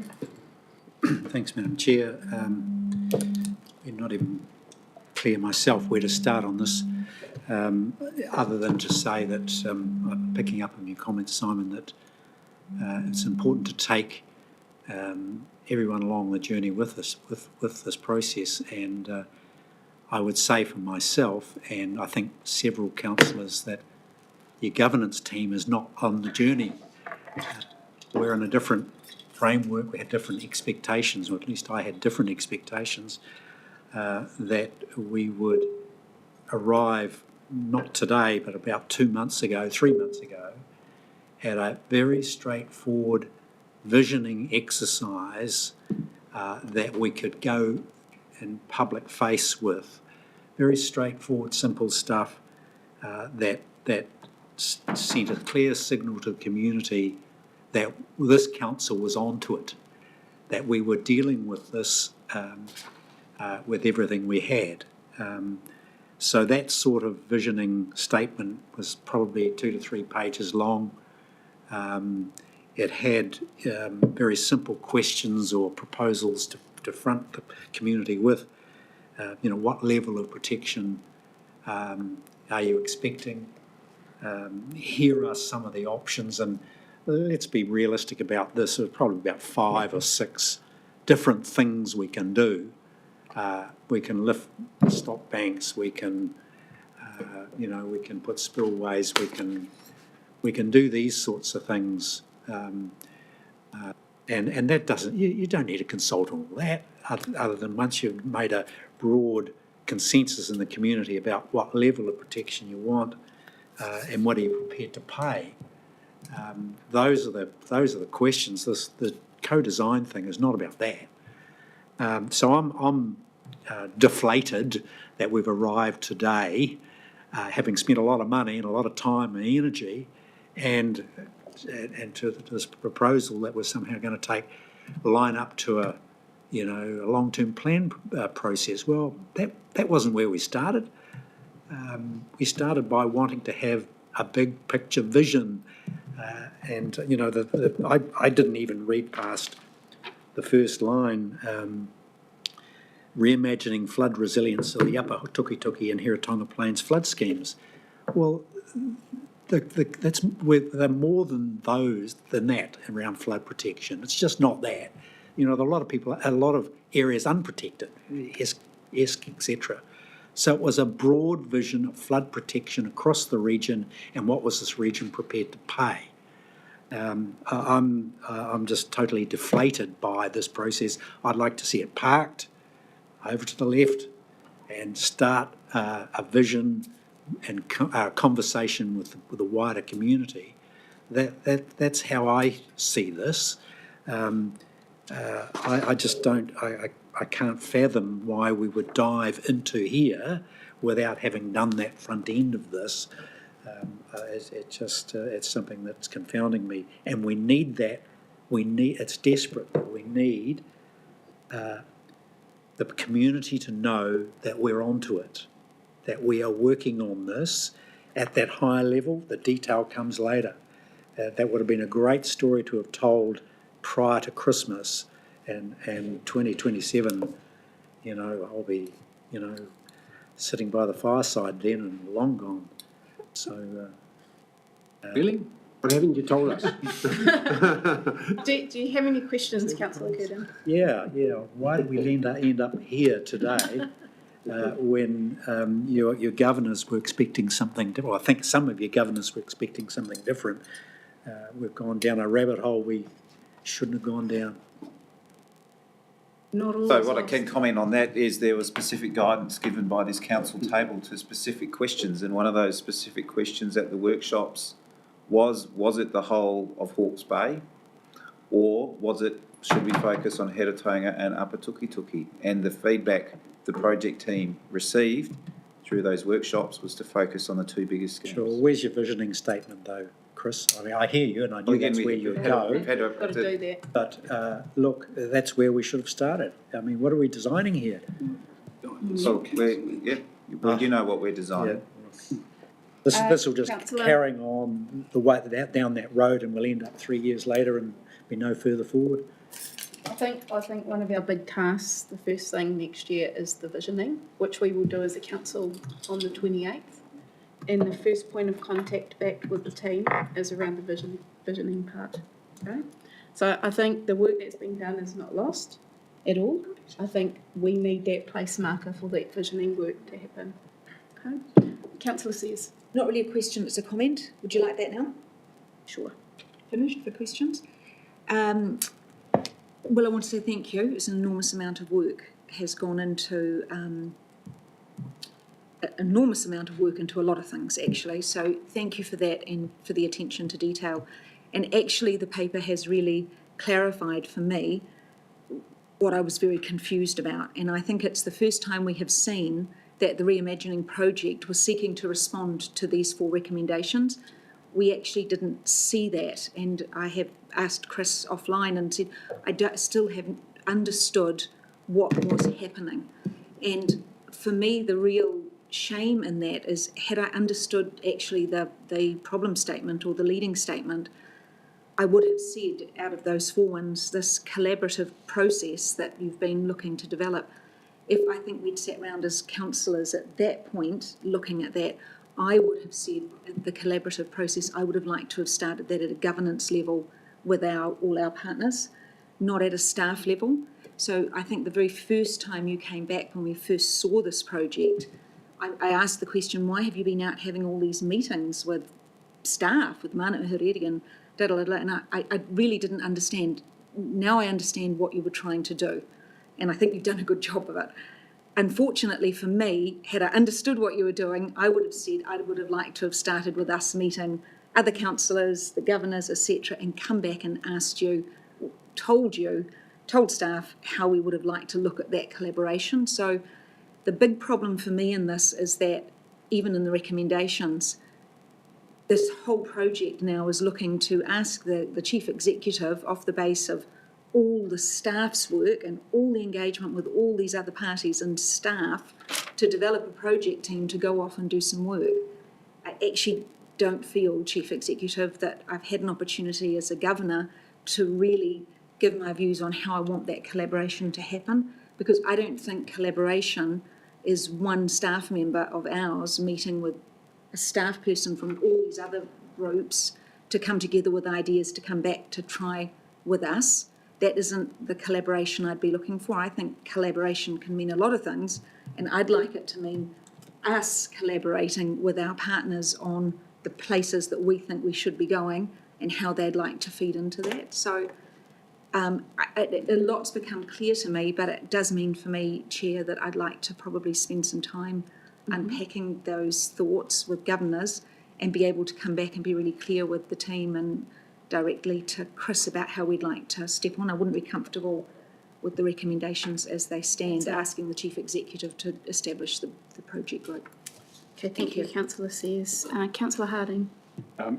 Just to pick off where Councillor Sears left off, my solution in all this is to really integrate where councillors are at and wanting to be really fully engaged on behalf of their communities in that visioning and that leading that conversation. Yeah.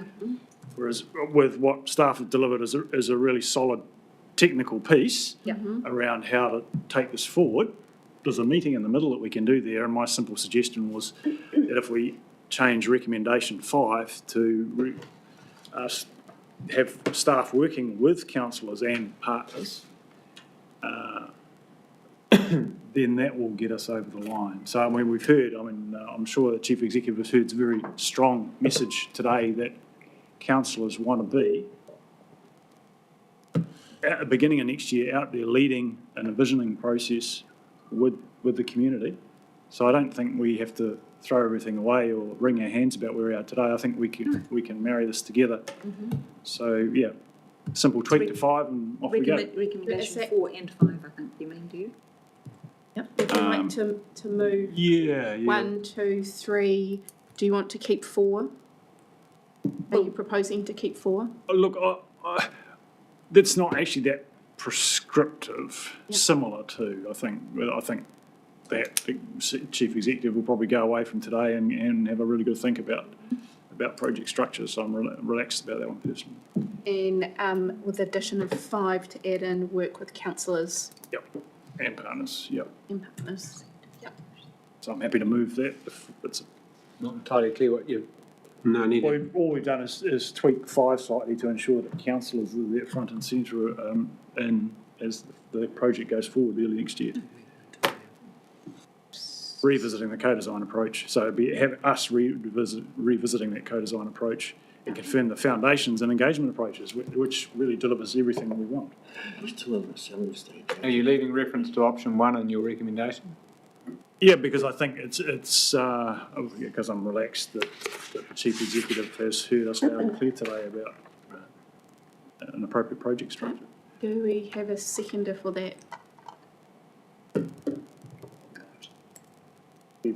Alteration. Councillor Foley? Read it out, you read the resolution? Yeah, 5 simply, it's only inserted 2 words at the end of line 1. Agree that following the establishment of a project structure, HBRC staff should work with councillors and partners to revisit a co-design approach and confirm project foundations and engagement approaches. Can I suggest a slight amendment to that, following that agree or delete the establishment of the project structure? I think we need to do that first at the... Yeah. So, Councillor Curtin, Chair, Yes. 4 could say direct the Chief Executive to work with councillors to establish an effective project structure. And then what he said for 5. Yep. I think that would satisfy everyone, so it's councillor inclusion in 4 and 5. Yeah. Yes? Sure. Okay, so our mover is councillor Harding, and you're happy with that? Right. Yep. Councillor Foley, you're happy with that? Okay, councillor Harding, would you like to speak? Said everything, thank you. Councillor Foley?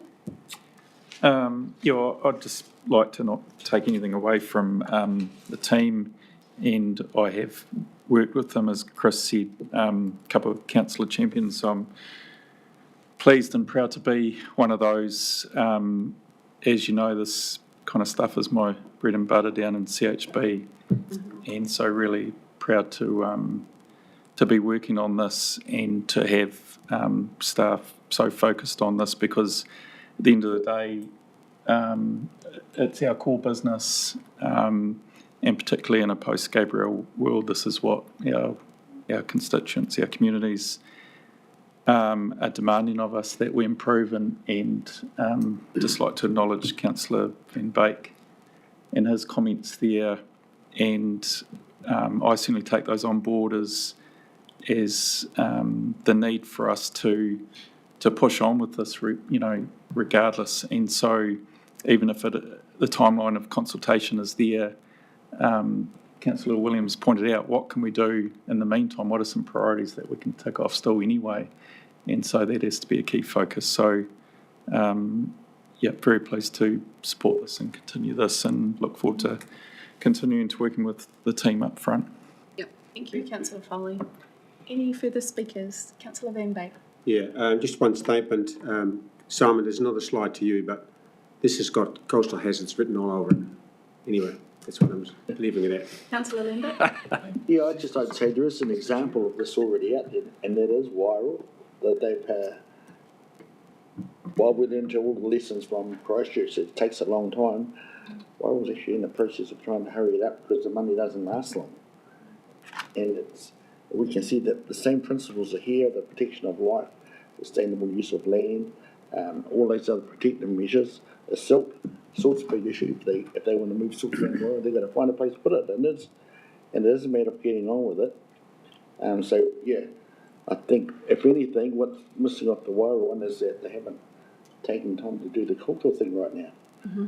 But everything else is moving along pretty quickly, and it's got to be in by February. So I'd say that yeah, there is a need to move things concurrently, whether that's planning and consultation and putting ideas up. I think if anything slowed the Wairau team thing down was the fact that they had these groups. Well, like I was in it, the stakeholder group might have slowed it down a bit. And what could have sped it up was the commissioner. I hope we didn't have to put any more commissioners in. What did you suggest to? No. Yeah, too many chefs spoil the broth. One thing that comes to mind. Yeah, 100,000 of them, apparently. Any further speakers? Just to say, 2 commissioners redesign Napier. Might want to bring Lawrence down here. He's finished. Be careful what you wish for, you might just get it. Councillor Harding wrote a reply? No. Okay, all those who agree say aye. Aye. Those against, carried. Thank you. Great outcome. Thank you. Thanks, team. Commissioners, reimagining. Item 8, we have the Hawke Space Lead-In Group funding request, and we have here Matt Boggs, the Director of the Transformation Planning. Through you, Madam Chair. This is a short item. As you know, in recent times, the Civil Defence group, which includes all the territorial authorities, emergency services, and this council as an administering authority, is going through a transformation plan. A good deal of that transformation plan involves additional training and exercising right through the next 3 years, and Matt will be able to take you through that in a little bit of detail in a second. And this council has had a workshop on that draft transformation strategy. That transformation strategy will go to the Joint Committee for its decision at the end of January next year. In the meantime, and given this council is the administering authority, we wanted to provide on behalf of KEG, so it's the Coordinating Executive Group, an early assessment of potential financial implications of transformation, given as those come back to this council. And in addition to this paper, there's also a supplementary Excel item that's been circulated around CDEM budgets, and the CFO is able to help us talk to those. The focus of this paper really is the current financial year. So in the current financial year, the CDEM group is on the point, or KEG is on the point of looking to sign contracts with training and exercise providers. And there was the potential for that to cause an overrun of up to $260,000 in the CDEM budget.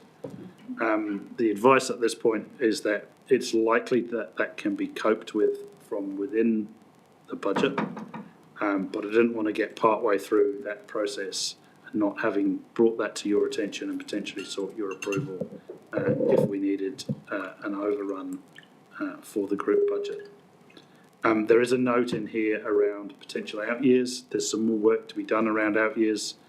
The costs in relation to out years are not likely to change massively from what's noted in the paper, but we will see a discussion that needs to happen between the Coordinating Executive Group and the Joint Committee as to how those could potentially be dealt with, and then bring a recommendation back to this council as the administering authority. That's purely as a note at this time. Those processes do necessarily at the moment kind of sit outside the annual plan timeline for council, but wanted to make members aware of that situation. I might just ask Matt just to talk through the potential use of the funds, particularly for this financial year. Kia ora, Matt. Welcome back. Thank you, Chair. Thank you, Nick. Kia ora tātou. I had the privilege of meeting you a couple of weeks ago, so engaged on the vision, and a couple of you have mentioned it, and the analogy holds. We are trying to fly the plane and build it at the same time. And so you have given me your guidance and thoughts and ideas and inspiration for the vision and strategy, and that's being incorporated, and you'll see that reflected at the Joint Committee meeting on the 27th of January. In the meantime, we need to get on with fixing the system. Within the framework that we've talked about, the CE has outlined pretty much all the detail that's in the paper.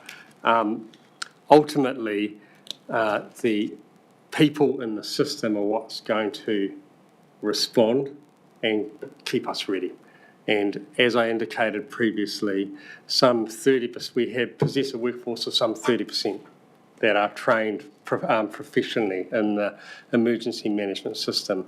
The funding that's indicated in this paper, the 80% of it, is to do with formal training of council staff and volunteers that sit inside the local territorial authority EOCs, the Council Emergency Response Centres, and our particular group office, the ECC. Those are NCEA, professionally accredited coursing, etc., tertiary courses, as opposed to courses we deliver. They're delivered by training providers that are accredited by NEMA and the likes. There's some additional funding there for a training designer. We do not have the capacity or the skill in the group to design the exercises that we need to do so. Now, in the future, we intend to do so. So this is a discussion around filling the gap, and by 2027, it's my aspiration, and you've so far concurred, that we will have an emergency management system that is the one we deserve, that will keep us safe in any disaster, Gabriel or Hikurangi or Alpine Fault 8. In order to do that, we need to train our staff. So there's additional funding. The group's budget, as a layman, appears to be underspent in one particular area, and that is the additional funding you gave the group for staffing. We have not recruited for at this stage because we're going through a transformation activity. So that is the unders and overs activity that we're talking about. The out year is the more challenging discussion, and in the new year we'll talk about that and present options to KEG and so on. The paper's clearly in front of you with some more detail. Maybe this is the right time to go through questions. Thank you, Matt. And just to clarify from your view, the ask here for the next year and the outgoing years Yes. is to support a civil defence system beyond our group and beyond this council. At the moment, the system consists of some 16 professional emergency management professionals that you employ as the administering authority, and then as a coordinating authority, we liaise with each council to make sure they have the right teams in place, the right systems in place, the right tools in place. The strategy is proposing one that's more devolved, and so I'm going to talk about this year. This training that we're talking about is, broadly speaking, training our region's staff. So each EOC and our ECC is lacking staff that are sufficiently trained. So we are training the entire Hawke's Bay with this funding. Now, in due course, that will be a discussion that you should have around who pays the bill or how we collect the bill or how we rate for that and so on. I don't know if I answered that. Is that what you are getting at, Chair? Yeah, that we're training the wider region, not just We are our training all of the Hawke's Bay, correct? Thank you. Not just Hawke's Bay Regional Council. Thank you. Tanya. Kia ora, thank you. I wanted to ask about the retention of volunteers. Yes. Because there's a significant number, I understand from the paper, of volunteers that are involved in this training. What's the retention like? Because having trained them, I'm hoping they're going to stay.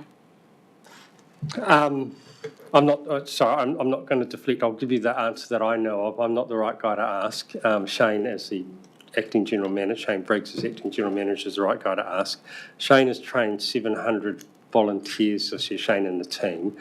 But those volunteers are the team that we employ in those civil defence centres, welfare centres, welfare roles. The training that I'm talking about is one level up. As it relates to retention, well, at the moment, the bulk of our people that serve in the EOC and ECC are council staff. So whatever our retention rates are in council is what, there is no cause and effect at this stage between who are trained in council and who's in the emergency management system. I don't know if I answered that, sorry. No, that's fine. It's just more that as a cost, we're investing in training. Yeah, sure. And so training's never a once-off. And it will also depend on how people are cycling through, because you'd want to ensure that we've constantly got a group of trained people. The bulk of this training will go to training council staff, and so whatever our retention rates are in each council will reflect, sadly, some loss of that investment, but we can't avoid that. We can't not train. we will need to have a discussion very quickly in the new year about using volunteers in EOCs and the ECC, because councils like Wairoa and Central Hawke's Bay cannot create 3 shifts of staff within just council staff alone. That discussion will happen in the new year. Yeah, we'll unfortunately spend money and then lose some of it because people will leave the region or the like, but I hope not. Councillor says. Thank you. Probably actually to the Chief Executive, just confirming, Nick, the 260 is the buffer for this year in case of an overrun. We talked about that at the workshop when I asked you if we needed more, and you're just flagging we may. That's what that one is. But the 550, 650 for 25, 26, that's not been accounted for in annual plan. Is that what you were saying? We had made a large increase already for that year, but this is actually on top of that. That's correct, councillor. So, but the out years, so the 25, 26 still needs the strategy to be adopted formally and some work through of the budgets then to check whether additional can be saved from within the existing CDM budget and how potentially that might get split across more than just us as the administering authority, but potentially the TAs as well. So at this stage, it was there for a note, because if it does come into the annual plan process, it's going to come in quite late, because the two processes don't quite align in terms of timing. Okay, yep, thank you. Councillor McIntosh. Just to further to that one, so am I right that for the 24-25 year, 260 is the worst case and best case is 20,000? Basically, yes. Yep. And I wouldn't normally bring 20,000 to you, but I just wanted to make sure the worst case was on the... Sorry, one other question, Chair. Matt, it's not particularly related to the paper, but we attended a meeting on Pakowhai last night telling them what was happening and so on, and we were having to go to reasonable lengths to explain to them she ain't 100% protection. We're doing the best we can with the money available, but if a bad thing happens, then they've got to do stuff. And so on the subject of training, in fact, we actually need to train the population, don't we, that at times they're going to be on their own. They need to expect to be on their own and at least have a plan in those situations. Correct. And so this year, some 600 to 700 population, as you call our community members, were trained. And those community members sit in hubs and CDCs and welfare centres and the like. The future emergency management system of the Hawke's Bay will have the main focus will be on the community having the right mindset and attitude to survive themselves. And then those ones that might struggle with that because they're directly impacted, and mindset only gets you so far, community hubs, and then EOCs and ECCs. So, but it is a system. You can't have awesome community members with great mindsets with less awesome EOCs and vice versa. So it is a system. Councillor Cooter. Thanks, Madam Chair. Good to see you, Matt. Having seen him here two meetings in a row is a real privilege. And I really appreciate the heads up on where you're heading and the notes, but you have asked for an approval of 260k, and I'm struggling to understand why you'd want 260k when, one, you're already 105 up on behind budget spend. Yep. You've had a lot more money to come in the door. I know how hard it is to spend money sometimes. Yep. But you're already 105 up. You've flagged at paragraph 14 in your paper that you're unlikely to spend 4 FTEs. Yep. So that's 240. So you're already ahead of play by up to 350k. Do you think you're a little premature coming to us for that type of request until you, number one, confirm you can deliver in that year, and whether you in fact need the money? I think coming to us in May might be a better idea.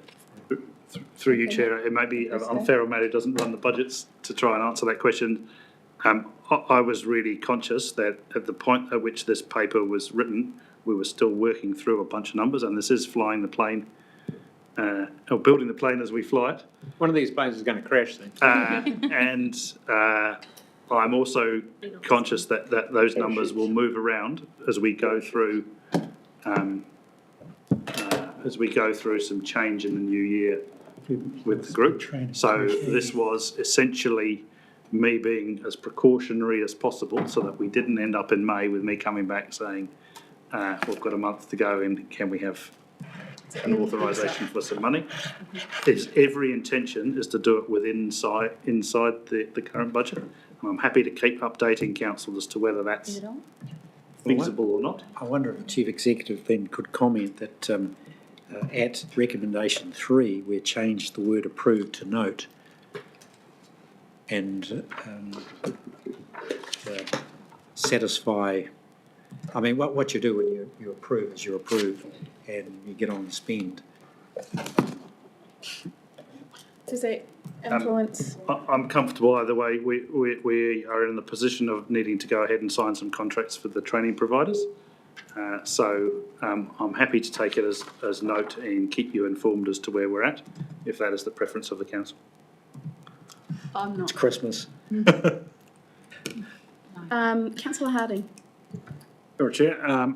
Look, I'm comfortable with approve, but what I did want to understand, and probably Chief Executive can explain this one, is in the event that the additional funding is required, how is it funded? And I think the answer is probably from scheme reserves, which are already overdrawn, but yep, I'll ask the CFO to touch on that, if that's okay, Councillor. Yeah, if we did need to draw on any funding, we would add that to the reserve deficit, which, as you note, is overdrawn there. That overdrawn deficit, a lot of that was related to Cyclone Gabriel, which we are still pushing through with NEMA and insurance claims that will repay a significant amount of that. The remaining deficit in the reserve would then be wrapped up with a further analysis on the transformation budget coming out of care, and we would put together a plan over the future years as to how to repay the rest of that, including the extra up to 260 that would incurred this year. Thank you. It's clear. Are there any further questions for Matt, Chris or Nick? There are none. Can I please have a mover of the recommendations? Councillor Sears, as they sit. As it stands. Yep, thank you. And can I please have a seconder? Councillor Harding, would you like to speak, Councillor Sears? Councillor Harding? Thanks. Any further speakers? Yeah, thanks, Madam Chair. Just briefly. Very briefly. 2 minutes. Just, one will do. Oh, okay. Look, Matt, good to see you there, and good to see some detail around direction of travel. Much needed expenditure, but from a governance perspective, I think we need to change the rules, have a lot of line of sight on these expenditure and activities, and I think we need to learn the lessons and from a governance perspective do that, make sure we're all over this.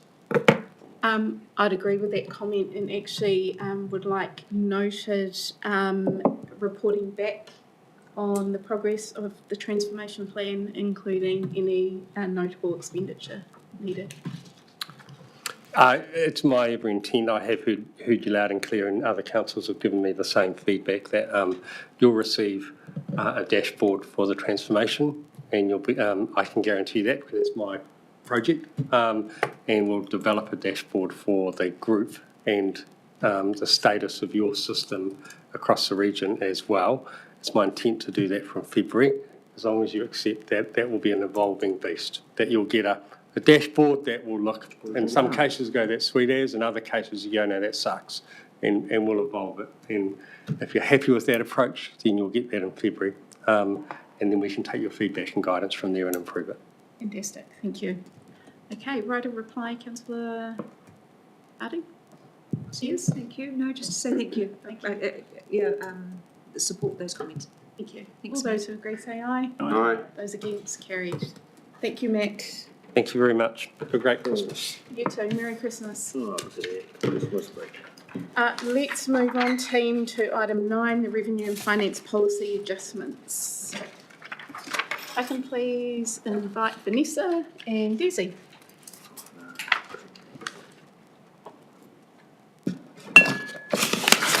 Seeing how long it's going to take.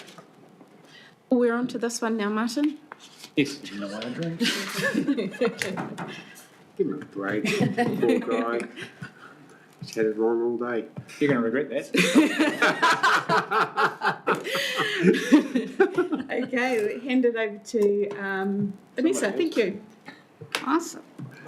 So just to introduce it a little bit, so we obviously did an extensive 2-year revenue and finance review, and then during LTP, we flagged some items that we wanted to re-review. And so this paper is addressing everything that we touched on that we wanted to re-review, plus adding on the revenue and finance remission policy as well. So just to jump into it. So first we have adopting the preferred models of the 2 schemes that we looked at our 4 council meetings or workshops that we went through.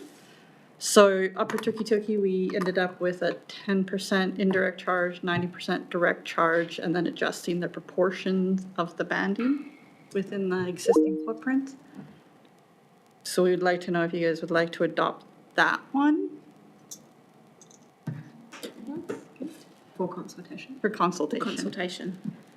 And then for public transport or passenger transport, we have a 10% indirect charge, which is to the 3 districts, the Central Hawke's Bay, Hastings, and Napier, with a 90% direct charge on an adjusted footprint to the 50% plus urbanized zones.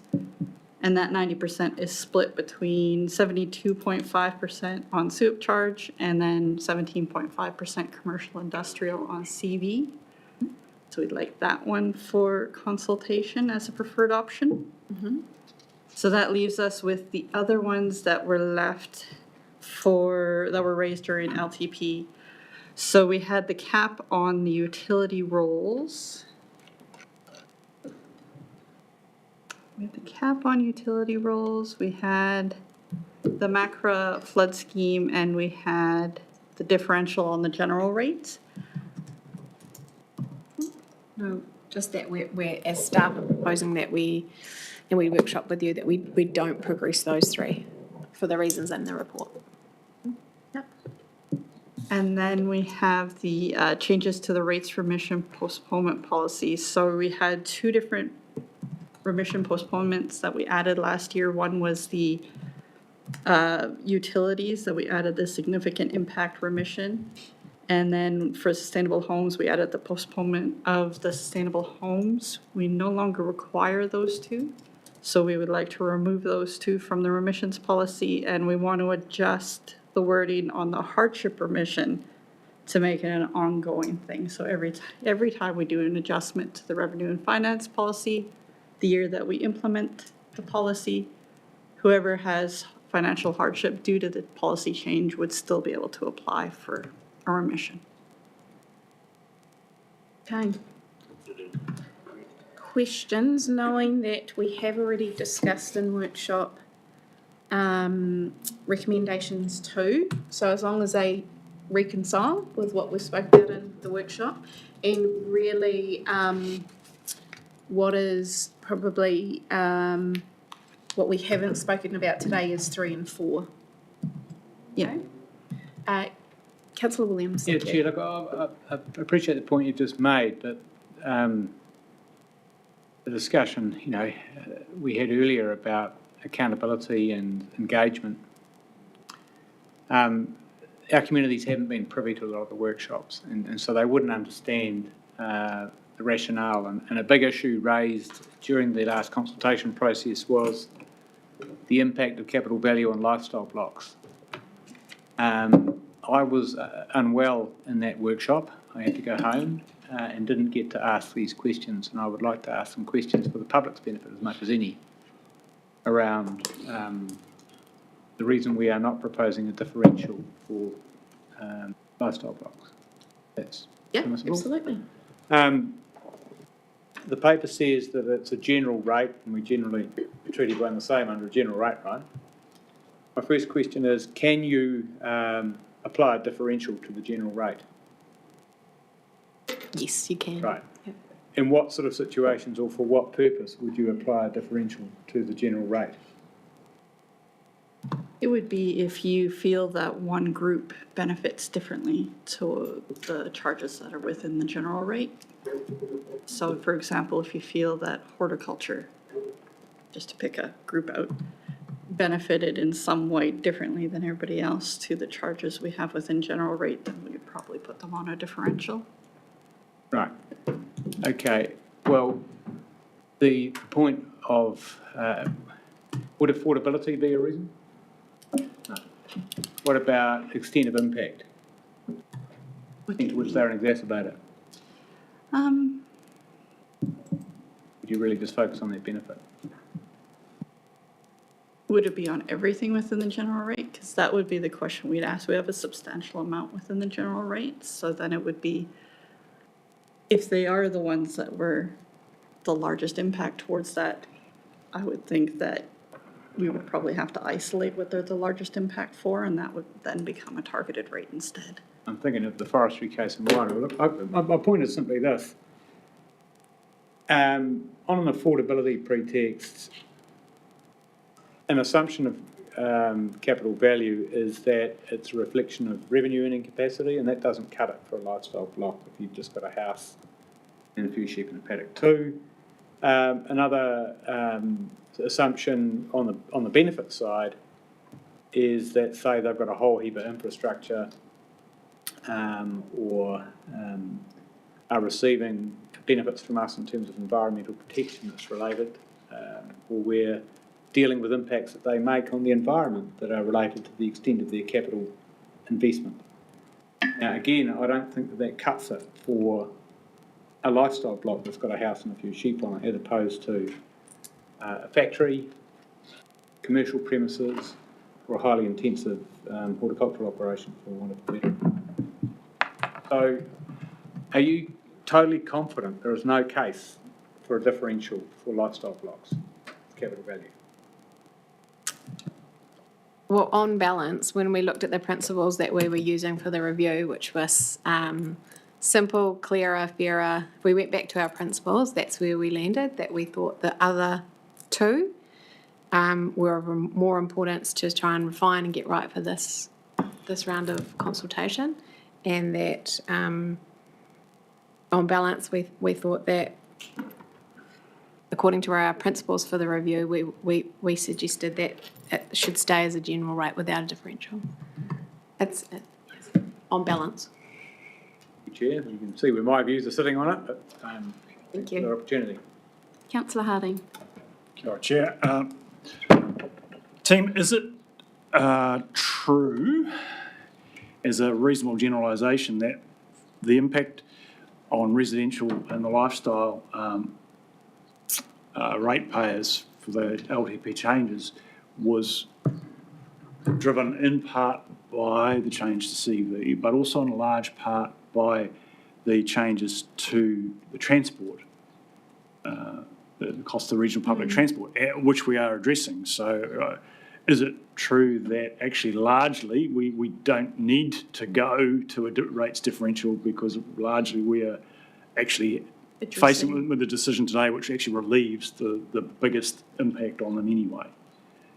Yeah, to a large portion of ratepayers that were within the public transport, that was a large part of their rate, and so what we are doing will change that, and it is something we could look at in the future to go. They still, yeah. Okay. Yep, and it is true, I believe, that from my own recollection, that we did consider in our workshopping the question of rates differentials, and decided on balance that was not appropriate in the interest of efficiency and simplification. Thank you, Councillor Harding. Are there any further questions? Councillor Foley. Thank you, Chair. Just to Councillor Williams' point about those that may not have followed the workshops through Upper Tukituk scheme, in terms of the changes from what they got in their mailbox recently to what we're proposing. So the 10% indirect charge would be new and goes across the whole footprint. It's a yes. And so those in the footprint, what's left in terms of direct charge is 90% of the scheme charge. So that's a change. And the 3 bands, low, medium and high, which was created last year, remain, but the low proportion has increased, and that's brought the high and medium down. That's a yes. And we also adjusted the proportion for Hastings as Yes. it was different than Central Hawke's Bay. Yep. Great, thank you. There are no other questions. Okay. We have recommendations here, 1, 2, 3 and 4. Can I please have a mover for those? Councillor Foley and a seconder, Councillor Van Dyke. Would you like to speak, Councillor Foley? Yeah, I would, thanks, Chair. Just to first of all acknowledge councillors for, I guess, agreeing to these changes. It was a long 2 years that we spent on a lot of this work, and I myself was pretty gutted, to say the least, when I saw some of the results for my ratepayers, and was pretty stressful time for them, and so I do apologise for that outcome. But once again, thank councillors for the willingness to readdress this, and thank the staff, particularly Vanessa, that fires sample rates back to me on the emails with each time we propose changes. But all the work gone in by staff to address this, and look, there's still going to be winners and losers out of this, but I think this is a much fairer option we've landed on than where we did for this year's rates, and so I guess I look forward to that outcome with rates bills next year, notwithstanding that, just in general, rates bills are never welcomed that much. Thank you. Thanks, Councillor Foley. Councillor Van Dyke. Yeah, thank you, Madam Chair, and thank you very much for the work you've done in this, but most of all the bravery of councillors to actually take on board some of the issues that we actually found ourselves, which was unintended, and we made repairs and we made good again. And I think that's a really good thing, that our ratepayers can see that we're not dogged about these things, but actually when we see there are unintended consequences, that we are able to change. So once again, thank you very much for that. Thank you. Councillor Williams. Yeah, thank you. And look, I'd like to acknowledge Councillor Van Dyke's patience, because I'm aware that Councillor Curtin, Councillor Van Dyke, and myself indeed, included, were having become privy to those unintended consequences when we got the rates calculator, keen to try and sort that before the last rating round. Mm-hmm. And probably the thing that made the community most upset was the public transport rate. That seemed to be sitting behind some of the very biggest rate increases, and you had communities like at Bayview out the outskirts of Havelock North, they're saying, I haven't seen a bus here for 100 years, why am I paying $200? And I think the combination of changes and the other main complaint was, look, my neighbour's paying $93, I'm paying $306. It's the same level of service if there is any. What the hell's going on? And I think the changes we're making here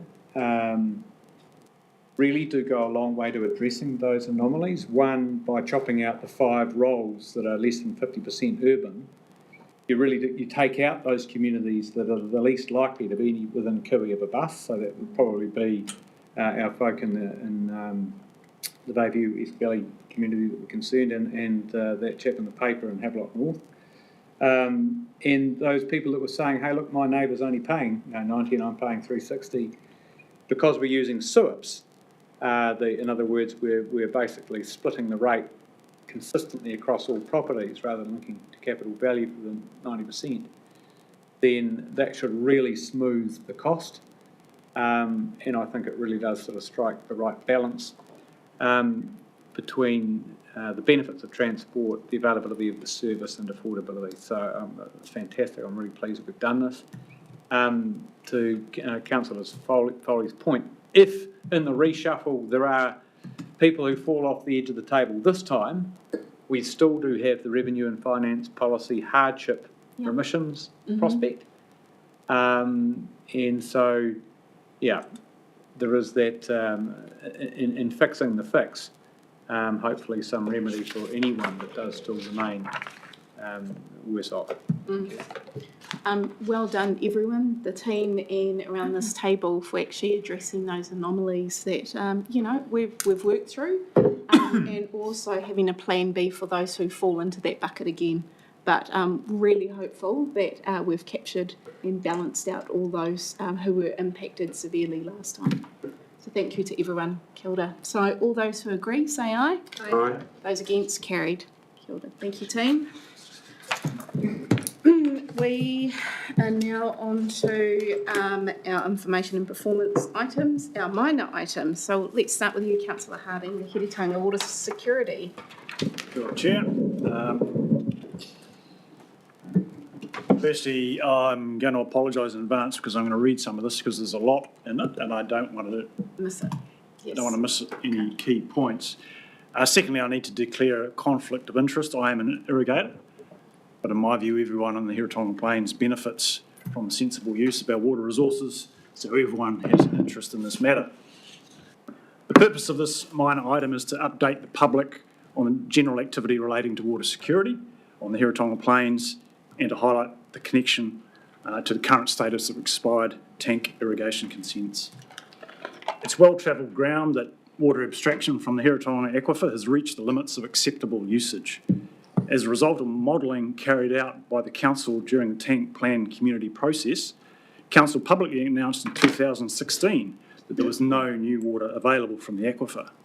The tank plan, as it developed, attempted to balance this new restriction by making available new high-flow takes to facilitate winter storage for new economic activity and to offset some of the effects of the existing activity. In an attempt to accommodate that existing activity, the tank plan introduced the concept of actual and reasonable water allocations to consent holders. The approach looks good in theory, but generates unintended consequences and has resulted in high-quality land becoming orphaned from water and no longer productive. Actual and reasonable has also had a significant chilling effect on new investment in horticulture.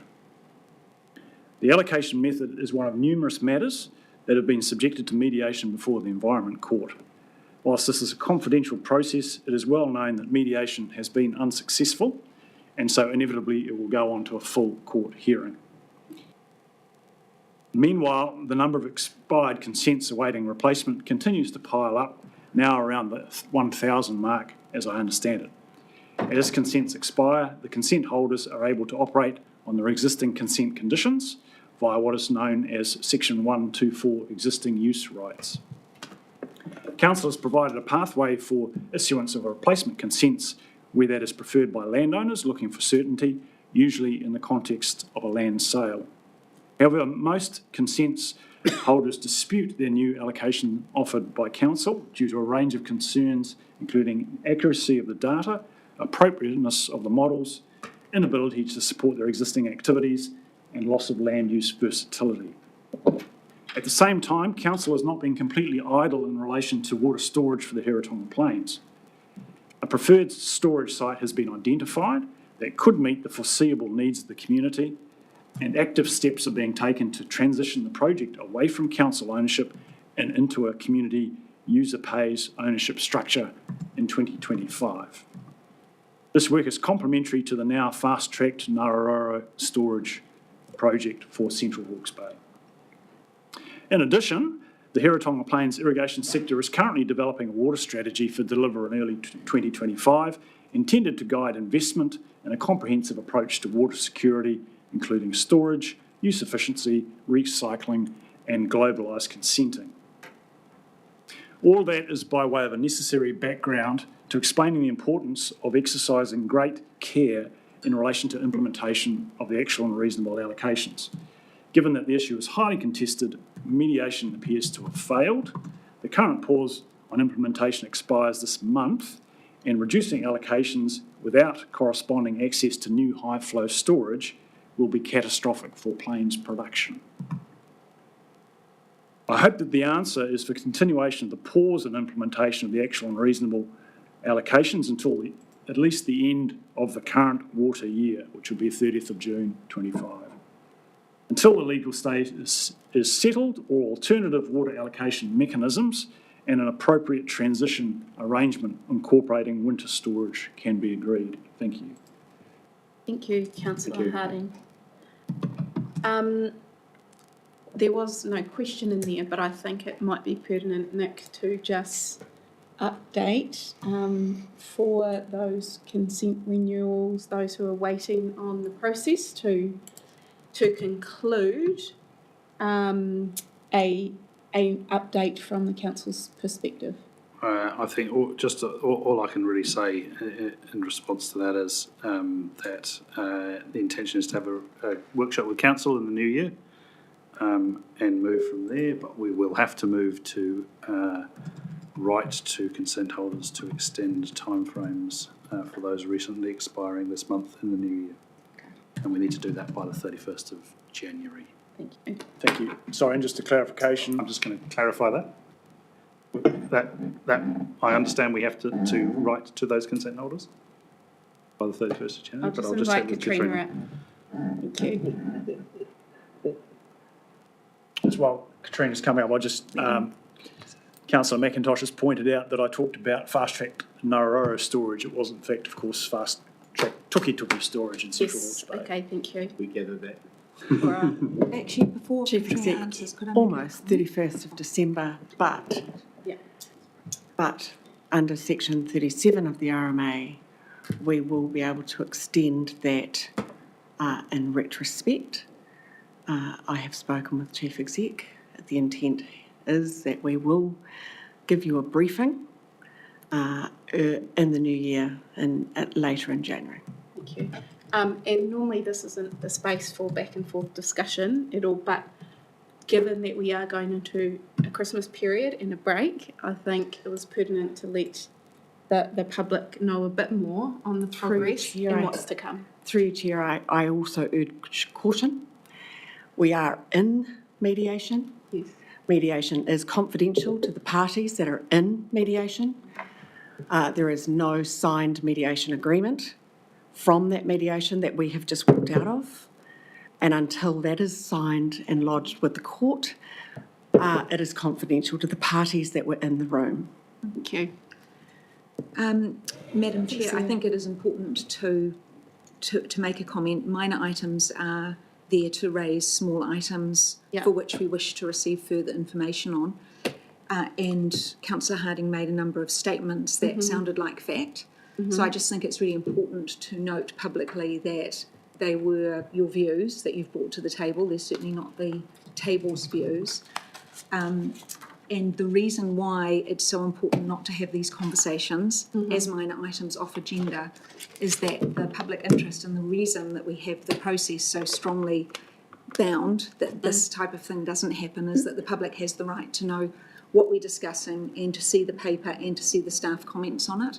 So I do want to note it because this is absolutely crucial and some of our most important work and some of our most vulnerable work. So I don't think actually it's appropriate the way it was done today. I acknowledge it, that's fine, that's happened, but it is important to note your comments aren't endorsed, certainly by me or, I don't know, by the rest of the table. Okay, so they are the views of Councillor Harding that he raised only. Okay, and because this is such an important topic and we are going into summer and there is work that we are doing, I think it's pertinent to raise these topical issues, but they do sit as Councillor Harding's views.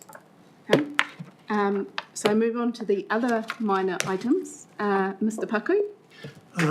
Thank you, Madam Chair. So the first one was in regards to the Wairau River, especially with the recent weather events, the weather events of this week.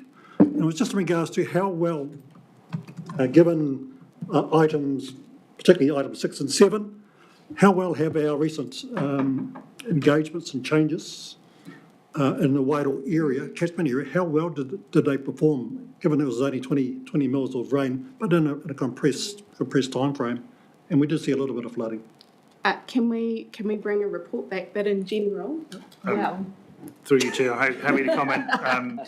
The bar has been functioning really well, and Christoli's team, together with the District Council and keeping in touch with Tato, have done a great job there. and there have been no concerns when I last heard in regard to the river. The only flooding that occurred was at the back of some shops on Marine Parade, as it was a result of the drainage stormwater system, not anything to do with the river. Cool. And I think it's important that the public get to hear that. That we don't keep it as a thing, but if a secret, it's good that that information does get out. That we are heading down the right pathway in regards to this work. The other item was in regards to hana koko. Try again. Round two. I was well informed that I was a bit ahead of myself last month, but this month, on behalf of the Māori Standing Committee, we just wanted to thank the team, first and foremost to Wairama and her team, the Iwi Māori Partnership Boards, for their support of the Māori Standing Committee. To the Nick and your team, to the support that you give in regards to the reports, the quality of those reports, the engagement that you do with our Māori Standing Committee, and of course with the councillors yourselves, those that are part of the committee, but also your support of that committee and its ongoing mahi. So on behalf of the Māori Standing Committee, the Tai Whenua, we just wanted to wish you all a very Merry Christmas. We look forward to engaging with you in the new year. And with that, just keep safe, keep hydrated, and see you all in the new year. Kia ora tātou. Kia ora, thank you, Mike. Merry Christmas back to you and our Tai Whenua representatives. Kia ora. That concludes the public part of our meeting. So we'll need a mover and a seconder if there are no concerns about why we're moving into public excluded. There are none. We've got a mover, Councillor Foley, and seconder, Councillor Van Bake. All those who agree to move into public excluded, say aye. Aye. Those against, carried.